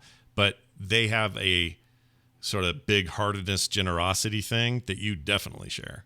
And you sort of err on the side of that rather than plant your flag and fight. Like you would rather see, you're a peacemaker, basically is what I'm saying. And that's something I see in these relatives I'm talking about. I saw it in that show. Like that's maybe some of it. So you got a really good part of it. Yeah. And there's a reason for that I understand very deeply too, which is the outside world may not make as much sense to me as others. I think that's what it is. And so you spend a lot of time masking or behaving in ways that the world expects of you because you're autistic people are very self-aware. Right. I think at least. So they know when some of the things they do, they're the fear of rejection because there is a difference and that they're masking to fit in makes me, if I don't know if I have it or not, I don't know, but it makes me feel like I default to being good, and I just sort of prioritize that because it makes the world make more sense to me. Yeah. If people are honest, if people are good to each other, if people talk about solutions all day, but then don't actually try to go and do the thing, like they'll sit and preach all day about how the world's shitty, but what are you doing? Yeah. And that kind of stuff frustrates me. So I always try to encourage people to think about not just saying the stuff, but trying to do the stuff. And at a fundamental level, being nice to people is a way that we can move forward, not slaughtering each other in the goddamn streets. Like, well, that's Jesus. The kind of stuff. That's the stuff that drew me when we first met and we were playing Heroes together. That's what drew me to think that, hey, we should work together because Bo's just like one of those people. But I also think it's not a big, huge shock that my no offense to everyone else I work with, but my kids and my wife all love Bo in a very special way. They all love Bo. And it's not because anyone else sucks, but you're fine. John, you're great. Hey, Tom, I don't even know what I did to earn that love. So, I don't either. What I'm saying is I think there's like an inherent thing there. I think there's something they just feel inherently or feel intuitively when they got to meet you and hang out with you, and they all say it. They're like, oh, how's Bo doing? How's Bo doing? And it's not because there's any reason to ask how Bo's doing. They just are like, oh, is he all right? What's it like up there? It's probably really cold. Is he doing all right? Like, it's just a lot of that. It's just interesting, right? Because I don't get that for anyone else that I work with. They're not asking you how Brian's doing. No, they don't ask. What's Brian up to today? They don't ask what Ibbott's up to. They don't say anything about Dunaway. I mean, they all like these are all people everyone likes, but they're like, I'll say dad's friends, whatever. Kim will go, How was the show tonight? Oh, it was great. We talked about this. She goes, which one's this? I go, it's Core. Oh, that's John and Bo. And I'll go, yeah. And she goes, oh, I just love Bo. I'm like, well, John's pretty cool too. Your family too. They're great. And she goes, no, I know John's great. That's not what I mean. And so they even kind of have a hard time explaining it. But they have this weird not weird, but they have this attachment to you that's probably all part of what we're talking about. So who knows? Maybe. It's good to explore though. And so I think for the show, like I want to continue doing it, especially because if we are making discoveries about games that are like, we're here for all the cheerleader moments and all the gamer criticisms, but we should also be here for the journey of self-discovery. I think one of the most fundamental and important things about games that make me love them is that they are opportunities, no matter what kind of game it is, for you to reveal the truth about yourself and, more importantly, be vulnerable and reveal your truth to others. If you're a poor sport, but you go around pretending like you aren't, and you start playing a game, everyone's going to know you're a poor sport. And you're going to know you're a poor sport. And you have an opportunity to look at your behavior and gain that knowledge. Or you can ignore it. I mean, you get out of it what you put into it. But D&D is especially like this. Poker's like this. But any game will teach you. If you think one thing about yourself, but you think you're not risk adverse, but then you play a game with risk and you're not making risky decisions, and you're a risk adverse person. Like Risk. You could play Risk and lots of risk and risk. You better be ready to take some risks in Risk. Mm-hmm. Yeah. Like the time. Played Risk. If you've never played Risk, John, you wouldn't like it. It's actually it's really super RNG. It's a poor simulation of war, is what it is. Totally agree. It's just random dice rolls that, while those are fun in some contexts, in this case, it's like, should I invade him? Let's roll and find out. Oh, shoot, he beat me. It's just RNG. The whole game's RNG. Basically, Risk was around, and then Civilization came along, pulled down its pants, and took a giant dump on Risk. Like that. Like Risk, just the biggest dump so big you can't even see the board underneath it. Honestly, you're not wrong at all. Like Stratego is a better board game than Risk was, in my opinion. It's funny that Bo just talked about like how we play games teaches us about ourselves, and that now we're mentioning Civilization. I had one of these moments recently when I was playing Civilization. Awesome. I realized that I play Civilization exactly the same every time I play the game. And every single time I go for a diplomatic or a culture victory.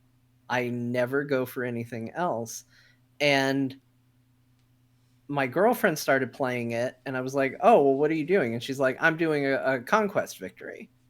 And I was like, oh, I've never done that before. And I realized that I've never done it before because I don't like the idea of the other world leaders not liking me. Mm. Now, this is a game of AI. There is nothing that says you can't just go. There's no morality system. There's no good ending or bad ending to Civilization. If you conquer that game, if you declared war on everybody and wiped everybody off the map, nobody's going to come up and scold you for it. There are literally no stakes beyond winning the game. But I have always played it like a Mass Effect Renegade Paragon system of like, I can't do that. That would be the wrong thing to do. And I don't know what it says about me, but that's how I play that game. And I realized it, and I was like, that's weird. Why haven't I done it? And I tried to play the other way, and I couldn't do it. I stopped playing in the like ancient age every single time. I can't do it. That's thanks for sharing that, 'cause that's an awesome observation. That's what I love about games. That exact thing right there. Yeah. I was having I had this question about. It's not the same, but I was, I've been playing an older game. I've been trying to 100% Mad Max, and I'm getting pretty far. In fact, I think I'm really far. I'm not sure actually. There's tons of stuff to do in that game. Big open world, and it came out in 2015, and I play it. So much of what I play when I'm playing it has to do with preset narrative in my head about the game itself and its release and its reception and how well it did or what kind of sales they go on now. So I have this whole idea in my head that there's this game that's old that not enough people bought, or else there would have been a sequel by now, but that I think is super good and undiscovered and people don't know how great it is. On the other hand, the reviews were kind of middling. People are like, well, it's Assassin's Creed in the Wasteland, and I get annoyed by that. And so part of my reason for picking it up and dropping it, is I have this argument in my head about, well, some people say this, and am I playing a game that's old, and is that lame, and are people going to think I'm lame because I'm playing an old game? When I would never say this about Diablo 3, which came out 2.5 years earlier than this. I would never say this about a game in 2014 that we all still return. I don't say it about Skyrim we all go back to all the time. Why am I doing that? That's weird, right? That's a weird psychology. To be to second guess yourself or to worry about what other people have said, even if it was 5 years ago that they said it. That's funky. I shouldn't think weird, but I do it too. I go, oh, that's the game that somebody said was bad. Yeah, I can't that person was me. Yeah. Well, even if the people who did it, we don't even trust their opinions normally. There's still something in there where it's just like, oh yeah. They didn't like it. Shouldn't matter one lick what they think. And maybe I'm getting better at it because I kind of don't care right now, and I do want 100% that game, and I'm having a freaking blast in it.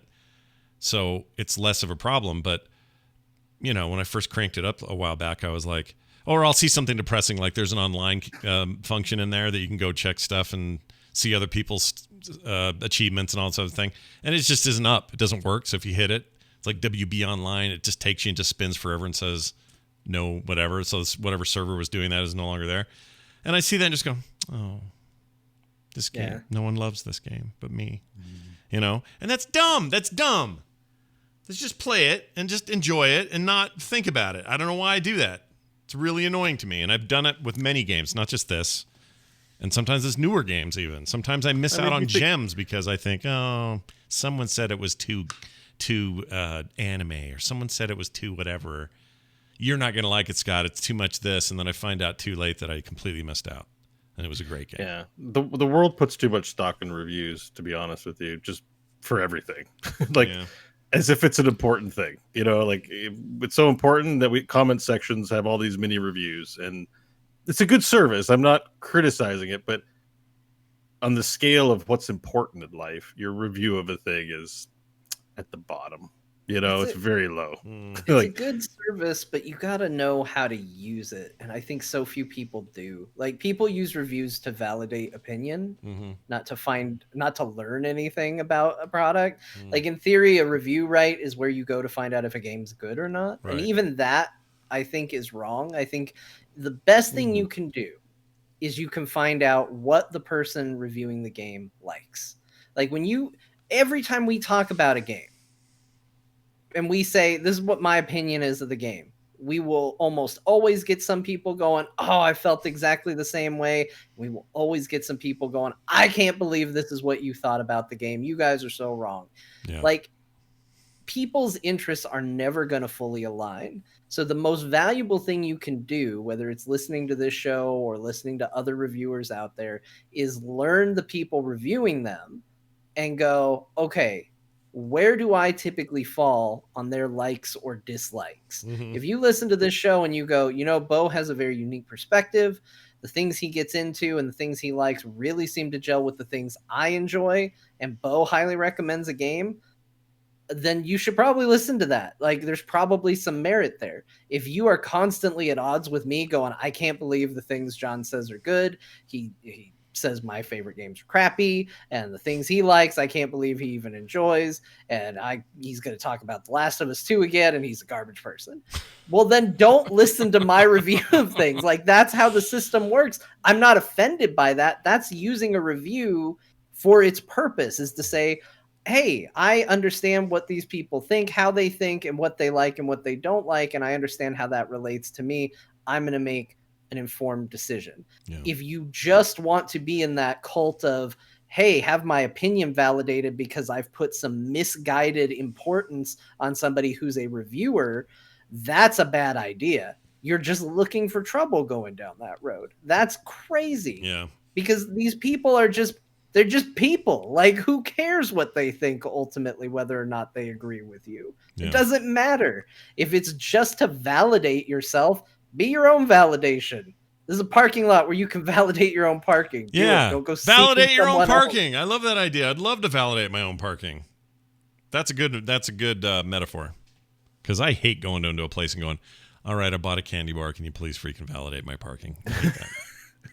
I'm glad that worked for you, Scott, because I got to tell you, I don't know what validated parking is. I've never done it. Never done it? Encountered it. I don't know what it is. Did you watch Curb Your Enthusiasm season 10? I've heard it. I've seen it in media. That's why I know to talk about it. I didn't know it was a thing. Everywhere I've parked, I've just parked, and there hasn't been a thing about it. Have you seen the new season of Curb Your Enthusiasm, though, right? Yeah. Yeah, he gets his parking validated by the girl he has to eventually on a date. Then he gets, second. Yeah, that's all it is. Yeah. I don't understand it. Like, he was doing it, and I was it's paid for you. You're, instead of paying for the parking, you have validation to show you don't have to pay. Yeah, imagine. Okay. So here's how it works. If I'm in the mall, it's a mall, whatever mall, and I'm in the parking, and they charge $2 an hour to park, and I'm there 2 hours, and then but I'm inside there, and if I just left without buying anything, I would pay the $4 and I'd leave. But because I'm in a Gap, and I buy some pants, and I say to them, hey, do you validate parking? They're like, yeah, no problem. How long do you need? Sometimes I'll ask you that, and I'll say, we've been here about 2-3 hours. And they'll give you the appropriate stickers for that. Then you take that down to your little card. You put them on that card, hand it to the dude on your way out, and he goes, all right, you're all taken care of, and you just go through. Yeah, I've never done it. I've the only times I've ever paid for parking was a couple times at a convention where I just flat out paid, and then the airport. And beyond those couple times, I've never really paid. There's been times where I've gone through and I've gotten the ticket and it looked like there was a place to pay. Every time I've ever gone to it, the little gate's up and I just leave. Wow. See? I don't know why it surprises me. I guess I don't know why I've done it so often. That's weird, right? It's more weird that I've done it so many times I couldn't even count How many times have validated parking? I think parking validation is a thing you're socialized to do or not. Like if you're like John, you're like, I don't know what this is, then you never ask, you never get validated. Well, sometimes they just offer it. They just offer it. Like GameStop once offered it to me. I went in there and said, yeah, I'm picking up Madden or whatever it was, back when I liked Madden. Cool, you need validation for parking? Oh, yeah, totally forgot. Sure, that'd be great. And they give it to you. So sometimes that happens. So I don't know. I don't know if they have a finite amount of these stickers to give out, or if how you're it not works. socialized it, you might go, I don't know what that is. No. That's a good point. I even we have a place called Shoppers Drug Mart here in Canada. I think it's your CVS, right? And we have this thing called an Optimum card. It's a drugstore. Okay. You have an Optimum card, and it's a points card, right? They're everywhere. And they offered it to me 500 times because there's one near my house. And you'd always turn it down. And I was like, no, I don't want that. Another card in my bag? No. No card. And then finally I was like, maybe I should get a card. I think I've spent $10,000 here over the years. And I didn't get a free movie tickets. Maybe I should. So I got one. But it took me a really long time to agree to getting an Optimum card. That's funny. So John might have been offered it. And he's like, well, what do I look like? Rich person? Well, the thing is I don't know what to get validated. I don't have to pay for parking almost ever. There's like no places to pay for parking. That's true. It depends also. I'm trying to think. It was only ever when I would go downtown and Vegas. Like Vegas, you do a lot of parking validation. Although that wasn't always true either, because for a long time, all the casinos had free parking because they just wanted your butt in there spending money, and they didn't care. It was an encouragement for you to park there and go gamble. But now they charge. So I don't know why. It just was always a thing. And I don't think someone in the chat, Benjamin says it's a Utah thing.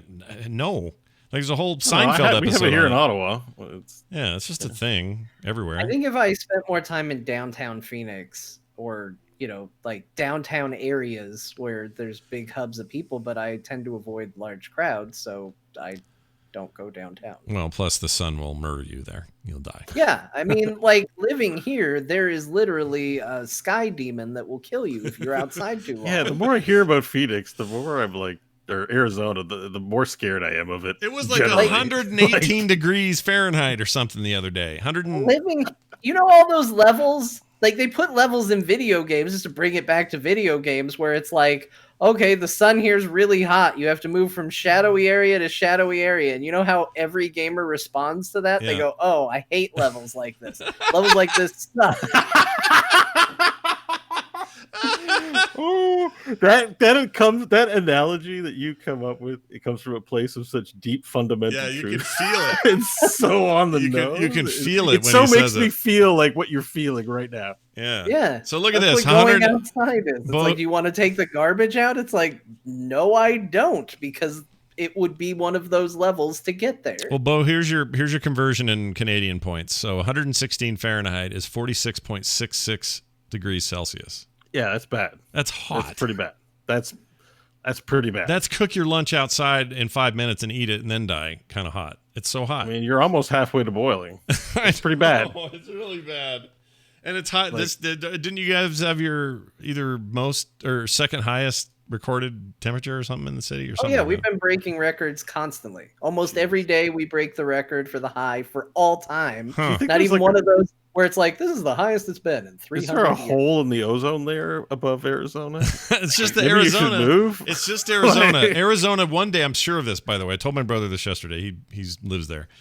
Here's what I think is going to happen. One day, far-flung future, 1,000 years from now, a bunch of high-tech archaeologists are going to be digging through the rubble of whatever our societies were. And they're going to get to Arizona, and they're going to be baffled. They're going to go, wait a minute. These are buildings and people things. There's an old car and stuff. How was this possible? How were they? This was not even meant to be. How is this even a thing to do? This should have been a wasteland of nothing. No one should have lived here except some weird lizard that can get by. And that's it. That's what they're going to do. And they're going to be boggled. They're going to they're going to have whole exhibits. And they'll say, the Arizona, the Phoenix. No one understands how the people survived there. But one day we might. Science might reveal how they lived. It's going to be crazy. I believe the town was named after the people who burnt to death every single day and somehow rose again. Yeah. I don't know how COVID-19 even gets down there. People can't touch their steering wheels for 10 minutes after they get in their car. Yeah. guess what? We're one of the worst places because you're not the only person that believed that. A bunch of idiots here believe that too. Because a bunch of don't people worry, were I'll out cook there- off. Yeah, they're like, you can't survive in the sun, and everybody down here was like, oh, well, then we'll just do whatever, and then it sucked. Yeah. It's still bad here. It's It's still getting bad. better, but Yeah. You feel a little God. tingly on your tongue. Just lick your car. Yeah. And leave your car in the sun and then lick it. They'll burn it all off. Yeah. Is that a good Phoenixian accent? Well, I just Yeah, that sounds like that. Phoenixian. I'm a Phoenixian. I just realized why you don't like. It just was compounded to me why you don't like desert settings in video games. I get it. Yeah. I get it. In fact, you're going to love one of the games I played today, which we're going to get to now, because it goes where you want to go. So let's talk about that. I used a lot of Game Pass this week, and I played Wasteland 3 first. Oh, interesting. Wasteland 3, sequel to Wasteland 2, which, of course, sequel to Wasteland 1. That's a dumb thing to tell everybody, because obviously we know this. You don't say. But it's important to note that the Fallout series was inspired by the original Wasteland, so they're kind of firsties with all this. And it's the story of a destroyed civilization trying to make their way. The states have basically become their own countries and have their own kind of militias and everything. There is, in fact, you are coming from Arizona in the story as it begins. You are an Arizona Ranger, skilled in all sorts of stuff. Well, you decide what you're skilled in, but and you're going to Colorado, and so the whole thing's in like lots of snow and ice. So you're going to play in the winter. Snow and ice, no more desert. The last game was all desert, so you'll definitely like this change of pace. Here's how I'm going to describe Wasteland 3, which I really like so far. I'm not super deep, and there's a reason why I had to pause it the other day, and I haven't come back yet, and I'll get to that in a second. But it is Divinity, the Divinity game where we've all played and are both still playing right now with his friends. Yeah. It's that game, but post-apocalyptic sort of Mad Max town. Also with like some robots and some little bit of sci-fi thrown in there. But it's thank you. This is nice. Thanks, babe. You're welcome. Sorry, my daughter brought me something. What was I gonna say? Oh, so it's that game. That's the game. It's turn-based combat. It's deep character customization when you first make your dudes and your ladies, and you acquire new people on your team as you go, and you can decide if you want to keep them or get rid of them. There's storylines and quests that you got to get done, and you got to be careful. And some guy's good at seeing traps, and you better be good, or else you're gonna blow everybody up. And there's lockpicking skills, and for some reason there's toaster repair. It's an actual skill line, and I haven't figured out what to do. That's just the Arizona thing. That must be. That's on our driver's licenses if we're good at it. Right. That makes sense now that you've said it. And then also there's the animal, like talk to animals thing. That's just like straight out of Divinity. These games, the Wasteland games, have always been deep like that, but this just immediately made me go, oh, it's like that, but set in this world, which for me is my jam. So I am really into it so far. I think it's great. Some really great stuff. The storylines are great. The VO's great. It's just a cool thing. And the combat, plays out like an XCOM mission or something. Except you're not just landing for a mission. You're continuing a story and moving around and all that sort of stuff. So I feel like I have to play this because it's so Arizona focused. I'm reading the description, and here's what it says. In Wasteland 3, the fate of Arizona depends on the fate of Colorado. Yeah. You're a desert ranger fighting a losing battle to keep your beloved Arizona alive. Okay. All right. That sounds important. They're very dedicated to Arizona. And the Rangers, they're a lot like Texas Rangers, kind of how they frame it. Yeah. But complete character creation, customization, loot changes everything how you look. There's a transmog system. Just a lot of really deep stuff. And if you like the old Fallout games, or even the new Fallout games, but it's an isometric view sort of thing. It's all in 3D, really nice effects and everything. It's a modern game, but it's one of those, and so far it's freaking fantastic. Now here's why I paused it. And it's on Game Pass, or it's like $59 everywhere else. It's a normal full price game on PC and Xbox. But if you have Game Pass, you just play it. It's what was I gonna say? I got to this part where I thought I'd have my whole group of 4 adventurers go up into an attic to look for some stuff, and that was a mistake. I should have sent the one guy up who has good trap detection, and then disabled the trap that was up there, or if he wasn't skilled enough to just leave. Instead, I wadded everybody up and had them all go up there together. Too late when I saw the trap, blew everybody up, and I realized my save was a while ago. So oh no, it wasn't that big a deal, and I can get there really quick, but that isn't even the main reason I paused it. What happened is I went, oh, well, I'm dead. I better eat. I've been on here too long. So I quit the game. I come back later, and on Brian Dunaway's recommendation, I downloaded Spiritfarer, which is also on Game Pass. It's everywhere else as well. And it's a small game. I think it's $19. Something like that if you buy it new. Oh my gosh, you guys. That game looks amazing. I've been very curious. It's so cool. I don't even know how to start with this. Make you sad. It's like I know that. Well, I'll let you talk. All right, I'll try to do it justice. Let me talk about some of the periphery first. The animation is insane. It's a 2D thing, but it's beautiful. And the moment to moment movement and animated anything that moves is hand drawn, gorgeous, just beautiful, smooth. Personality, just really, really cool.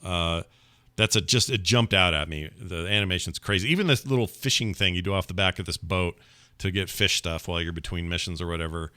I usually hate fishing mini games, and I really like this one because it just looks so good. The way you cast it and it plunks in the water, and the way you're like cranking it up. Anyway, you're this girl, and I forgot her name. Shoot, it'll come to me. It's like Debbie, but it's not. Ruby. Flibby, Brittany. Flabby, Brittany, Flabby, Brittany. That's Stella? it. Stella, that's it. It's totally Stella. So Stella's this character. She's got this big hat on, looks like a star kind of. She's got a cat that just follows you everywhere. And you got this orb that you were given by the dying Spiritfarer, the person that is in charge of getting the dead over the threshold. It sounds dark, but it's not. It's actually very a light, fun game. But this big, giant kind of guy in a hood was like, all right, my time is over. You are the new chosen Spiritfarer. Here's my orb of whatever, and you can do it now. So I get this orb, and the orb does all sorts of stuff for me. It transforms into an axe when I need it to. It transforms into a saw so I can cut down trees and get some wood while I'm at an island or something. It's basically kind of and it's my fishing pole when I go to cast and fish. So it's got all these powers and abilities, okay, so that's peripheral stuff. Beautiful music, really amazing art style, all of that. But basically what this game is like Stardew Valley, Animal Crossing / Littlewood / these kinds of, making relationships in the town, building new buildings, crafting stuff, improving your technology. All of those ideas, but you're on this boat that you can increase its size. And on that boat, your job is to travel around to these different islands, get resources. It's all kind of random and weird sometimes, but also to find spirits that are ready to go to the other side. And your job is to get them to deal with their passing and then pass them to the other side in this one part of the map. And so you're on a boat all the time. You're always on a boat, but this boat you're building out. I've added gardens. I have a section of it where I can grow plants and vegetables, and then I have a kitchen where I can cook those vegetables. And some of the denizens on the boat, I feed them. My uncle, for some reason, is a big purple frog, and I have to, like you do. And so I have to feed him occasionally because he gets hungry, and it keeps him happy if you feed him. So you're making different kinds of foods for that. You grow stuff so that you can make different materials. I just built a wood. What do you call a place where they work on wood? It's called a lumber mill. Lumber mill. And in the lumber mill, which is built, again, on my boat, there's like a little mini game to cut logs that you've cut down, and you have to kind of do this thing with your controller to make sure it all sticks. But it's just a way to make sure you have better planks if you get skilled at it. Everything's got kind of a little bit of a mini game. There's this giant dragonfish in the middle of the ocean once in a while. It kind of pops randomly. You travel out to it, and your job is to break all the barnacles off of him. But the barnacles are really rare ore, or what am I trying to say? Minerals. But the dragon's miserable. So you get up on the dragon and you hit him with the thing. Excuse me, all the minerals fly out, you get them all, you collect them, you go to the back side of it, and there are a whole bunch of places on it where these barnacles have grown. You clear the dragon out, and that's a repeatable thing later when you see him again. So just like a fun little mini game. And then when you're traveling, sometimes you're just going from A to B. It's clear skies, beautiful out, and you just want to go on the back of the boat and fish off the back of the boat. And doing that, you're bringing in squid and weird fish, and you improve your fishing over time, so you get bigger and better stuff. They're harder to catch. Those make better meals and or sell better when you go sell them in a town. You go to a new island. That island sells seeds and has secret stuff in it, and you talk to the people there. I don't know how to describe this thing better than any of what I've just said, except that it has got its hands around me so bad. It looks good. Yeah. I am installing it now. I'm downloading all your recommendations. Good. While this is perfect. They're all. Yeah. I want to say they're all around 5 gig pieces. Also, it's not too bad. But I will point out one small thing. Yeah, go ahead. I believe the game is called Spiritfarer or Farer. I thought it was Spiritfarer.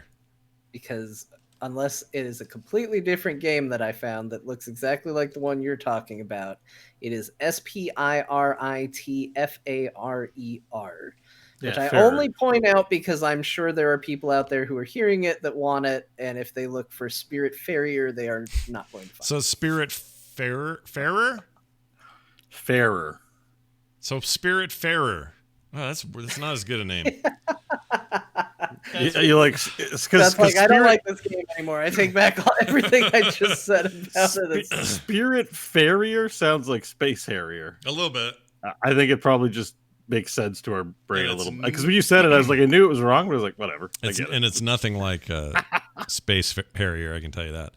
But it's a really neat game. It's sweet and kind-hearted and nice, but it's funny too and a little sarcastic and it's just kind of relaxing. I don't feel like there's too much pressure.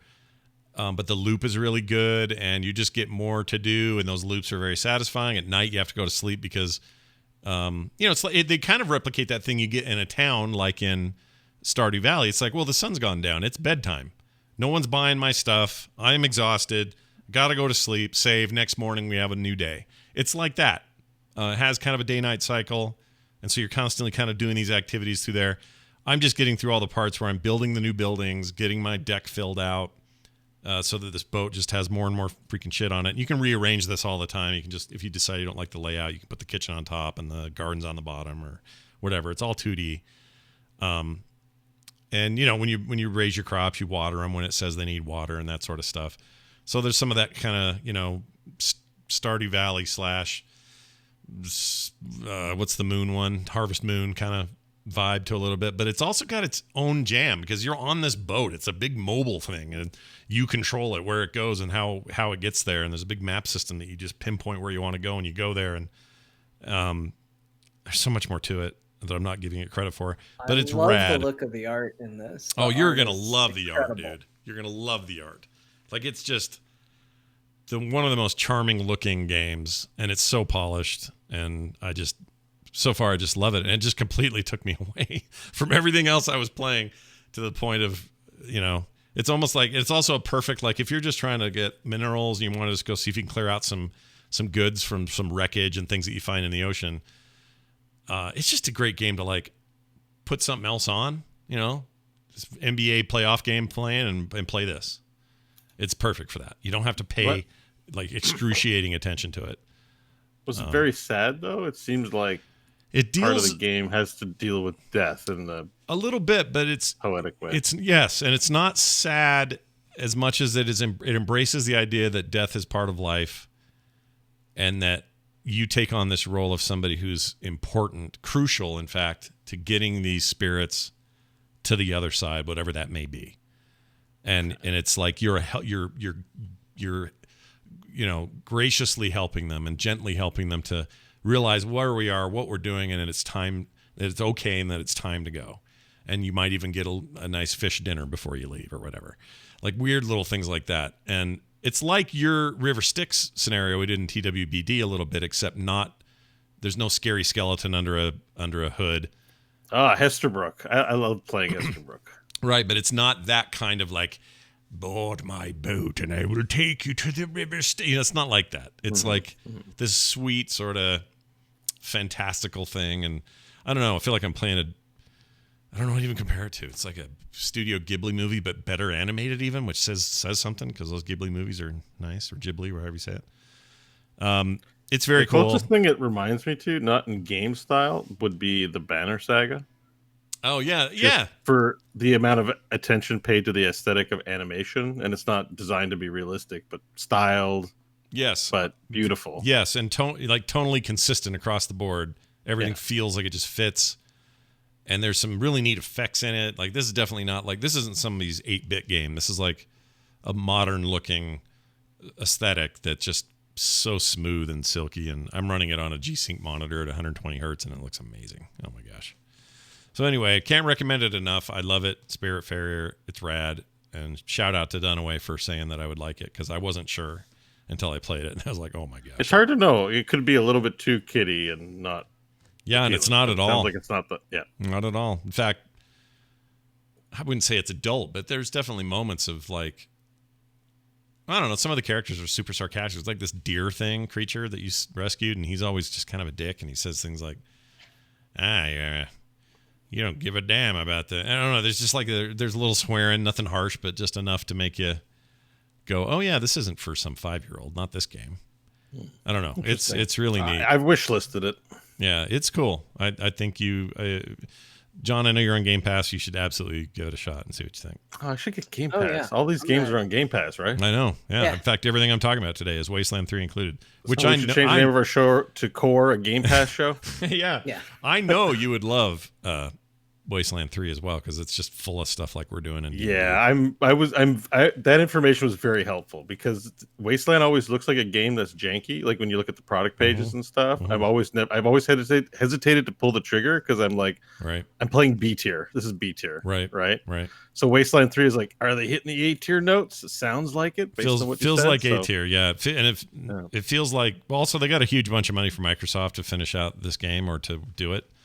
It was showcased at E3 last year in the Microsoft conference, and there's something there, some connection. It's not they didn't develop it directly, but there's some helping hand with Microsoft. I think it shows. It's super polished and modern looking and all that. I think you'd like it. And then I haven't gotten very far yet, but somebody had told me that new Super Lucky's Tale game was good, like real good, like Mario level good. And I said, oh, well, I'm always down for an alternative Mario that I can play on a PC or something. Let's see if this one actually does it. And I'm only 3 levels in, and I gotta say, new Super Lucky's Tale's pretty freaking rad. I'm not far enough to give it any kind of full review or anything, but it's good. I like that it's developed and published by Playful Corporation. Yeah. Yeah. Like, those two words don't really go well together. No. They don't. They're very serious. Corporations tend to be very serious. And it's on Steam. It's, of course, Game Pass is where I'm playing it, because I just mentioned that it's all I'm doing this week. But it's currently enjoying a pretty positive review everywhere I've seen, if you care about reviews like we were talking about earlier. But game's pretty cool. I'm going to keep trying it. It's got a lot of hidden stuff. Very Mario open worldy, kind of a Mario 64 kind of take on things. Instead of stars, you're collecting pages of a book, and then that opens other levels. So it reminds me a lot of the N64 Mario game, and that's not a bad thing. So this is what I mean about how amazing you are. Oh, I don't know about this, because I'm looking at this game. It's new Super Lucky's Tale, right? Yeah. Released 21 August. Yeah. It's positive in Steam. Has 17 reviews. You will find that game, that gem, and you will try it and you will play it. Yeah. Whereas someone like me will go 17 reviews and dismiss it completely, like without talking to you, right? If I just happen to stumble on it, I'm like, oh, okay, I'm sure it's fun for the 17 people who enjoy it. It's just the impression I get when I'm moving on. Yeah.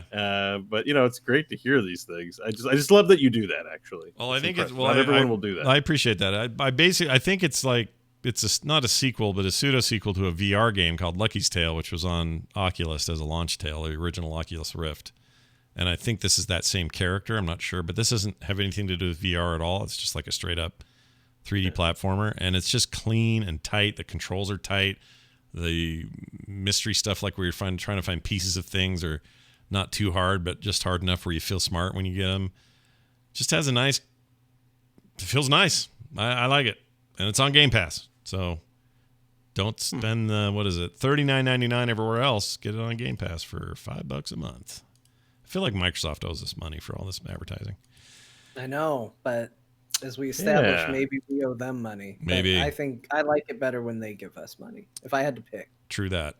No, we're influencers. I mean, how many sales have we made? So listeners, if you bought an Xbox Game Pass, because of what we said, write in. And if Scott's box has 10,000 messages in it, then maybe we'll take a screenshot and send it over to them and say you're welcome. And see what happens. Yeah, like maybe they'd do something. Who knows? But John, it says here that you played some Fall Guys. I also played Fall Guys. I'm curious what you think of Fall Guys. I like it. It's a charming little game. I can see why it's as popular as it is. It's like PUBG what's the other one? The popular one. It's Fortnite. Fortnite. That's the game. That's the game world. That one. It's like that without any of the pressure. Like it just there's something that feels good about. I mean, it was the thing that I was saying week after week. I don't want to get good at a game right now. And that game is a way to do online competitive without me feeling like I have to get good. It feels like I can just get in there and go, I'm going to be bad at this. I'm probably not going to win. I'm probably not going to get that crown. Who cares? I'm going to just have fun and kill some time and be a stupid little bean and run around and maybe put on a costume. And that's all it needs to be for me. So I'm having a great time with it. I have a mouthful of food. I apologize. I like that you apologize. Like, I don't know how it happened. I was sitting here. I was listening to John talk. And one thing led to another, and now I got a mouthful of food. He could have just let me and you talk, and he put it in his mouth and he turned right. He's like, "I got food in my mouth." Everyone. There was just like this moment where I thought, if I don't get a bite of this thing before the end of the show, I'm going to die. So I had to hurry up and do it. And then I thought, he's probably not going to go too long about these beans chasing each other. And then it occurred to me, oh crap, he's almost done talking about beans chasing each other. I got to talk. And I still had food in my mouth. Anyway, I don't now. It's all swallowed. So anyway, that game is stupid fun. And that's my kind of battle royale. Like, that's my elimination game idea of fun, more than just shooting dudes or building crap the way Fortnite does. I love the idea of, let's just run. If you got through the door the right way, good on you. If you got enough eggs in your basket on the mini game, great. If you got past some griefer a-hole at the finish line who pushed you off the edge, great. There's some griefing in that game. Gosh dang it, griefers, dude. Oh. It's bastards. I like to just grab people every now and then. It's fun. It is There's fun. nothing more fun than just occasionally just going and just grabbing somebody. It's part of the game. So it's not like, it's not like somebody's cheating. It's just that this is what'll happen, Bo. Tell me this isn't the most annoying thing you've ever heard. You start with 60 of you. You're all these little weeble wobble looking dudes. Mm-hmm. The whistle blows and you're all just going through this big maze. The whole game, everything about the game reminds me of it like a Dreamcast game. It's so weird.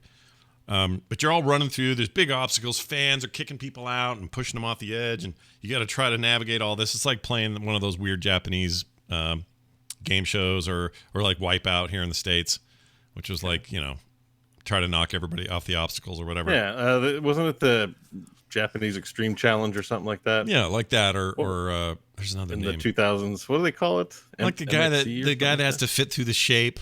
It's the wall that has the shape. Oh yeah, and if you don't fit through it, it knocks you into the water. Yeah, all that stuff. Yeah. So you do a series of these, and you knock out competitors until you get down to the final 8, I think, or 6, whatever it is, and then you all do one more course to try to get the crown. I've yet to win the crown, although I came really close once. But here's what happens. Tell me this is the most annoying thing ever. 60 of you start. You're all running to the end. Only 30 are going to get past this level or past this, or is it 40? Whatever it is, 32, something like that, are eligible to move on to the next round. Anybody who gets left behind or is too slow, you're out. You go start another match, like a battle royale. Here's the problem. Somebody who got up to the line or up to the finish line, you can see up top how many of 40 have made it through. So it'll say 15 or 40, 16 or 40, 17 or 40 as people cross the finish line. They disappear once they do that. People will stand there by this finish line, turn around and stare at people running up there, and do a combination of things. Some will come up and they'll just reach over and grab him and hold him and just annoy them for a minute while someone else gets in before he does. But then he might let him go. In some cases, depending on the level, he might shove him off or pull him off to the other side. You can't do too much jostling, but you can do a little, and it's really frustrating because it just seems like that person must be a giant dick in real life. Okay, so that's happening. Okay. But then the worst is the person who stands at the line and just stands there knowing that whoever number 39 is, he'll make it so he's 39, and you've gone through all this trouble and you've run all this way. You're now 4 feet away from the freaking line, and he just backs up and it's over. And poof, you're out. Oh, so okay, I see. It's like gloating, or he's made it, but he's delayed it. It's like slow rolling in poker or anything like that, right? When you have the winning hand, but you just kind of hold it and be like, I guess you won. No, just kidding. Like, that's a good way to get shot. I wish there was more of an incentive or I wish there was a way to counter that. Like, maybe there'd be a way to push that, to foil him. There sort of is. I'm not good at it then. If you actually are in the top level of people to qualify, you'll typically get an award, which awards more experience for the rewards. So if somebody was there really early, now granted, if you're number 35 and then you do that, it's not going to matter. But if you're in the early, like, first percentage, sometimes you'll get an award for it, and it'll get you more experience towards your season rewards. So so if you do that, you're throwing that away in favor of the grief. Yeah, at least if you were in the early spot. If you're not in that, early percentage of people getting across, then grief away. But... Okay. Well, yeah, some of those people are just, they're like the Joker. They get up there early and then they just stand there and they just wait for the second to last guy to come and then boop, step over and just piss them off. They just want to give you hope so they can take it away. So in looking at the game, because I've seen some, to my shame, I watched Dr. Disrespect and don't be shamed. Some other guy play it. I can't remember who. It's like PewDiePie, I think, or something like that. I watched it for all of 10 minutes, but I get the impression the game was not designed cute and cuddly for kids. It was designed for griefers. This is the game for griefers. Like, every game gets ruined griefers fun. Usually the griefing stuff gets patched out. And when it doesn't get patched out, the normal players who don't want to be griefed leave and the game becomes unpopular. So most companies have to do it. But there's got to be a way to have both. And to me, this game seems like it's trying to do both. It right? may be, I think that's fair. It is trying to straddle that line because there are ways to play very competitively and win. And, there's all the challenges with that. But like a real version of this, there would be people trying to hold you back or push you off when you tried to get on the log you were on. Or, there would be that kind of cutthroat sort of stuff like there is in Wipeout and these other competitive sort of people games that people play on these game shows. So to me, because this isn't a cooperative experience at all, it's all one being to rule them all. That's the goal.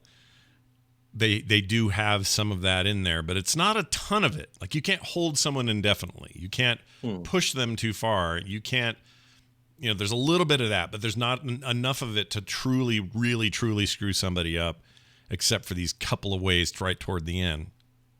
And so in theory, you're good enough that you're running past that guy who's going to grief anyway, and you're already over the finish line, and who cares what he does? No. Maybe they'll fix it. Maybe they'll do something like there's stuff they can do. This is fixable. Yeah, there is a bridge level where a guy stands on a log and blocks you from going up the log. That guy can eat a giant penis. He can die. Or a vagina. Let's be inclusive. Oh, he could eat it. Yeah, he could totally eat a vagina. Whole. You just eat the whole thing. Giant one. Yeah, big giant vagina, one bite. But what I'm saying is, like, there's this one choke point. One bite is my new. That's my favorite anime now. Vagina one bite. There you go. You guys heard the newest episode of Vagina one bite? But it's like a single log, and it's the choke point, and you can't get in there any other way. This is bad. But there's no way to get onto that log if somebody's in your way, or if they are, you got to be really good to not get off that log. And by the time you end up fighting that guy, you're just screwed. Now, he's putting himself in a precarious situation, because if you knock him off or he gets bungled up, then he's going to lose all his lead. And so it actually is a super risky move. But when they pull that off, it's just so aggravating. You just want to kill somebody. But in a way, I kind of like that about it. It's kind of fun. Yeah, so that's what keeps people talking about it. Because if it was so just nice and competitive and like, hey, we just ran next to each other and it was whoever ran the best. Like, nobody's going to talk about that beyond the first experiences. You have to have ways to screw people over and, get one up on everybody, but also sometimes, something goes wrong at the beginning. I had one where I took a tumble right at the finish line and people kept bumping into me and I kept just spinning around and getting knocked over at the finish line, flailing around. And I basically rolled across the finish line as the last person to qualify. I was terrified. Yeah. I was just like, no, I was screaming. But that's the stuff you remember about the game. Yeah, I made this sound multiple times in that game. That's not just Resident Evil. You gotta warn me, Scott. I know. I feel it in my my tailbone. I really did though. Like multiple times, I squealed like a pig, and it's great. It's very cool. I'm super stoked for this small developer. The publishers, I mean, not Red Dead Revolver. What are they called? Revolver Digital. Red Dead Devolver. Yeah, Devolver Digital. Jeez. They put out a lot of great games, a lot of great indies and things, and this is one of theirs. But the devs they've said multiple times that this just shattered their expectations over and over and over. Like they did not see this thing being as big as it is, and it is enormous. Just you guys both own it? Yeah, we bought it. Right? I bought mine on Steam. You guys both talked about it. Of course, you own it. Okay, so what I'm going to do is not today, but maybe in a little bit, I'm going to pick this up. You should pick it up. We can go. We can group too. So what you should do, though? You have the PS4, right? I like griefing. Yeah, if you like PS4 or if you have a PS4 now, it's free on PS Plus, but you have to be a PS Plus member, I guess. So. Yeah, I don't know. Okay, well, either way, I'll figure it out. Just not right now, but maybe by next week or something. Yeah. We can because you can. We haven't played games in a little while. I know. Really want to play this is a good goofy throwaway thing that isn't going to make us stay up till 5. You know what I mean? Like we could play this and have our fun and leave it. I think so. Yeah. I mean, that's one of the things I'm doing with friends is, watch me log off and then we're good. So, yeah. I like to watch Bo log off. Yeah. But it sounded dirty. But what I'm saying is like you can group, but you can't. It's not co-op really. You're just sort of randomly in this giant throng of people. But it's still fun with friends. It's really then you get to watch your friends if they moved forward, and you get to root for them and watch them biff it.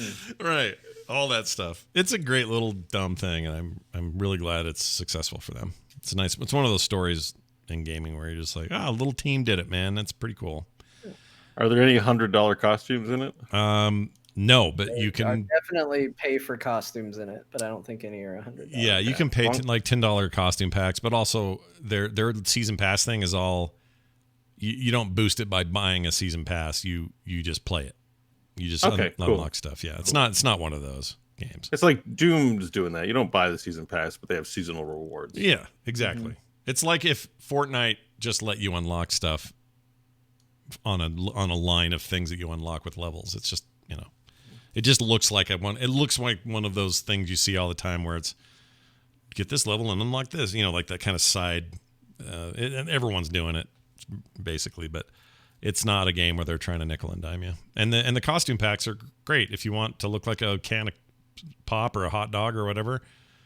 They're happy to sell What's your favorite look?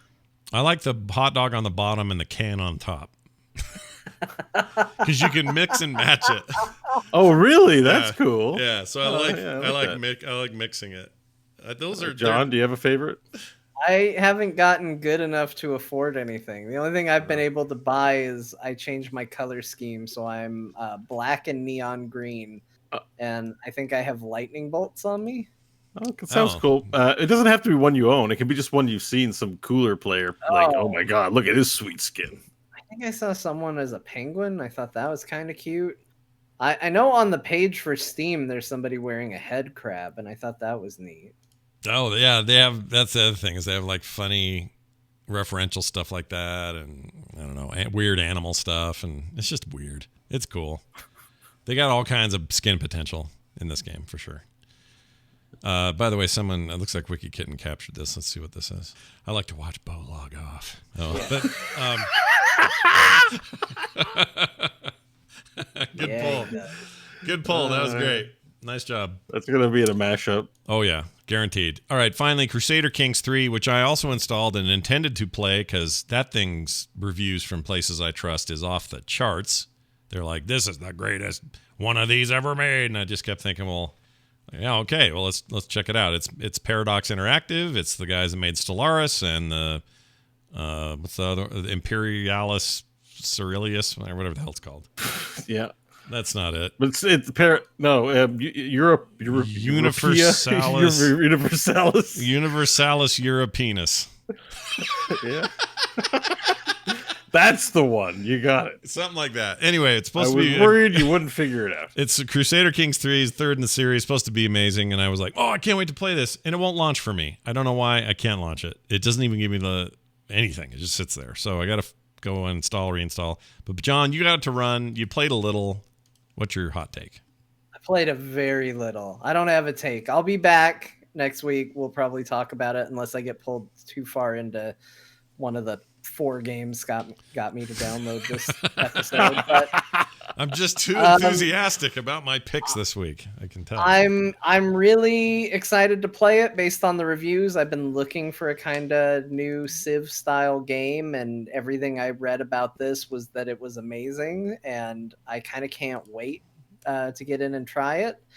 And so, yeah, I've basically gone in. I started the tutorial. I was in the middle of the tutorial, and it was doing the tutorial stuff that we all know how to do. So Yeah. I wasn't exactly real in depth yet, but they definitely seem like they want to give you an easy way to understand it. It's got that thing where dialogue boxes pop up, and anything that you might want additional context in, you can hover over and it'll tell you what that is. So. Oh, yeah.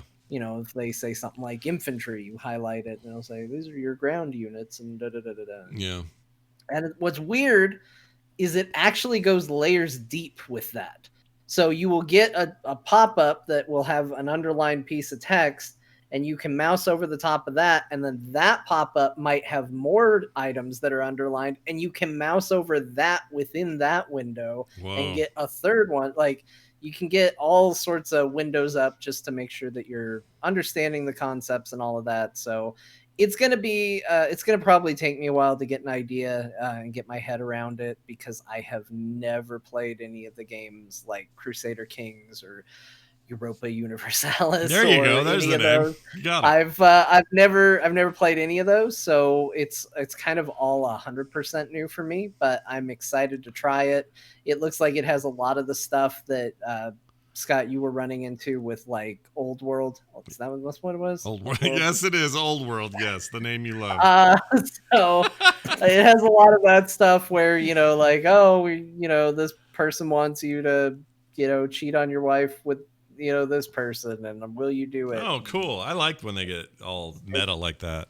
I think that's great. Get into the politics of it, and so I'm excited for it. I'm really looking forward. All right, I'm going to get that thing to run so that we can talk about it next week in a little more detail. See what we think about it. Have you played 2 though, John? Sorry, no, never played 2. I've never played any of them. I tried playing 2. I bought it like a half a year ago. Mm-hmm. I didn't really talk about it in the show. It was really hard to get into. So the appealing thing about 3 is that it's much easier to get into. Yeah, it's a lot more accessible. Yeah. It's supposed to be. What really pushed me toward installing it was during the week, I was having a conversation with a friend that works at IGN on Twitter, just publicly on Twitter, and Paradox piped in to the conversation and said, we're always trying to make these games more accessible to more people without losing the depth that they're known for. So if you've got Game Pass, just give it a shot and tell us what you think. Like, they were actually promoting that, hey, it's on Game Pass, so what's the harm? Go just give it a shot. One of the other comments I saw about 2 that was a Steam review, but Crusader Kings also has 500 DLCs. Oh, my Lord. And go look. It's like, if you really want to get into Crusader Kings, yeah, all the way, like, it adds rules like Civ. It adds rules, it adds components. It's not just extra skins.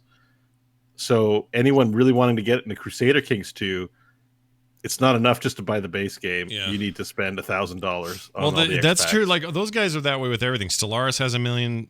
They still have new content coming out for that game all the time. What's the other one? The Europeanus one has 1 million packets of stuff. Europeanus. Europeanus 4. Well, they've got Yeah, they got a lot of games. Like, don't they do Tropico as well? Are they Tropico? I don't know. I don't know if that's them. They do a lot of stuff, and it is the trend with them, and it doesn't look like Crusader Kings 3 is going to buck that trend, because I see on Steam you can already buy into a Royal Edition, which gets you a bunch of cosmetic packs that are going to be released and an expansion pack that's coming out, and it's already promising you downloadable content that's to come. So I think it's definitely still going to fall into that, if you pick up this game, there's going to be frequent buy-ins on content going forward. But if it's your thing, if it's what you play, that's probably worth it. Well, I've just never seen so many 10 out of 10 scores for a game. I don't know how. That's why I want to get over the learning curve, because I need to understand why. Yeah. I suspect Crusader Kings 2 is a game that sounds super cool that everyone wants to play and couldn't, and 3 is the one that's going to let them play it. I hope so. And I'm kind of pissed. I'm just super mad now. I went to the Crusader Kings 2 page on Steam, and it's now free to play, apparently. Oh, what? Have you bought it half a year ago? I thought it has been like a high price for it. Oh, man. That's a bummer. I was gonna Google it and I ended up typing free. It doesn't seem like a free weekend. It labels now Crusader Kings 2 free to play. Like that's the subtitle under it. John, I do that all the time on Google. I kind of bought it at full price because I was really curious. Yeah, scroll down. When your Imperial collection of content for the game is $263.29, I guess you can throw people a bone. Yeah, that if doesn't you surprise add me. all the DLC to this free game that's available on Steam to your cart, you will pay $305.71. Jeez, yeah. John, that's like you getting the lifetime Star Trek Online deal. Almost. You get more out of this than that, though. Mm-hmm. By the way, these are. I might go play that game. Yeah, I've been hearing all right things about that game. Yeah, it's okay. By the way, I was just teasing. It's fine. We've all done it. Yeah, I bought a $20 golden gun in PlanetSide 2. We've all done it. By the way, Surviving Aftermath. The Aftermath is a game they're also working on at Paradox. That's the one I got on Epic Early Access, and I really like that game too. Although I haven't checked in on updates lately, but when that thing hits 1.0, I'm all back in on that. All right. Well, there's your games. John or Bo, real quick, I wanted to hear the story about Dante, your new friend, Dante. Oh, this was awesome. So, by the way, everyone, one of the most exciting things that has happened to me last Friday, I want to say, I got gigabit internet installed. I'm super stoked. Sorry, was that weird? I didn't know what I was going for, so it just came out strange. Yeah, good. You're so excited. In the middle of it, I was like, what am I doing? What is this? Find what it is. And I just didn't. I don't know.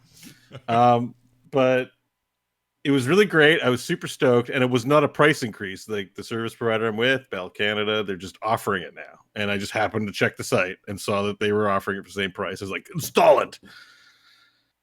So the guy who installed it was a nice young man in university, although not going to school because of the COVID. But he's, just starting out as a technician for the company. And his name is Dante. If you're listening, Dante, hello. But one of the craziest things happened. We were just chatting. It seemed like he was into video games, and he saw my setup, and he's like, oh, wow, you got a 50-foot TV for one of your monitors, or 50-inch TV for one of your monitors. And, he's impressed, asked me questions. It turns out he's a bit of a gamer. Yeah. And what game does he like to play? Heroes of the Storm. Oh, and interesting. I so rarely run into strangers that can understand the things about Heroes of the Storm that we all talk about on the show, but in real life. Yeah. And I was super impressed. And then I told him about what I did. And he's like, really? Wow. And he was like, yeah, you talk about installing things at, quasi-famous people's houses or something like that. And I was like, I'm not famous, but like I'm really into Heroes of the Storm. You found you're installing a house in Heroes of the Storm podcaster's place. Now he didn't listen to our show and he didn't know who we were, but they were trying to play professionally and he had a team and they were playing every day, all the things that mobile players do when they find each other and try to go hard at it. and it was great. He might listen now. Did you tell him where the show was and all that? You should tell him to check it out. I mean, he knows my name. If he looks me up, it's fine. But I'm not like that. Hey, nice to meet you. You should listen to my shows. Oh. So. But I brought it up. All that I do. He was really into the fact that we played D&D 2. Like a pretty cool 40-year-old, guys. Like, I play Dungeon Master, I play video games, I understand all the stuff. He was very stoked to be speaking to me, and I was very stoked to be speaking with him. I want Dante to become your personal houseboy. That's what I want. Can that happen? Let's not do this. No, please don't. Dante. Scott immediately made it weird. Dante, please bring me my pepperoni sticks, please. Thank you, Dante. No, he's an internet installer. He'll bring you your gigabit internet. Dante, please go test my Wi-Fi, please, Dante, please. Thank you. I'll be here waiting for you, Dante. It's a great name, by the way. I didn't really comment on that to him, but Dante's great. He's got a peak. Can't get mad at anyone named Dante. You're just like, wow.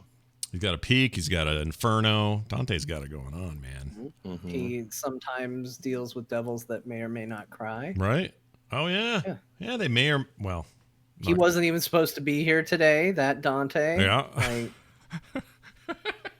I also don't know any Dantes in real life, so it's kind of cool to know someone who knows someone named Dante. I know. I just look at him like, you're a Dante. That's what a Dante looks like. Yeah. It was crazy. It was a great experience. That's awesome. Thank you for installing this wonderful internet. That's a great thing to hear here at the end of our show today. The happy story of Dante and Bo. We'll check in next week to see how they do on the next episode of Bo and Dante. Together at last. Just kidding. He seems like a nice guy. All right. That's going to do it for today's show. I don't know why I'm doing this. Because I told you that I'm like, he's a young man. No, I know. Yeah. Of a certain age. And I don't want to make sex jokes about people way younger than me. Yeah, because it's weird. I hit that age where I'm like, no, don't do that. It's, it's weird. It's wrong. It's always a little weird. I get it. People that check it, zooming away, it says, Scott. That's all he says. Like, basically my mom or my wife or something. Well, he's just doing it because Scott's just doing it because he knows he can tease me about it. It's fun. Yeah, because we're all friends here. All right, that's it for the show. We'll be back next week with another one, and if you like it, you might want to run over there to patreon.com/core show and support the show. We really, really appreciate those who do already. If you haven't, there's great rewards to doing so. In fact, you get a bunch of bonus episode content from today's episode right away. So even if you signed up for like $1 tonight, you'd get it. So go check that out. That's at patreon.com/core show. Everything else can be found at frogpants.com/core. And we're at CorePod on Twitter. That's going to do it for us. For me, for Bo, for John. We'll see you next time.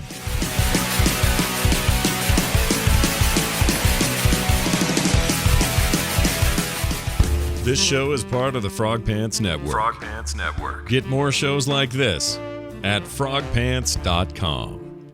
That hard rockin' music reminds me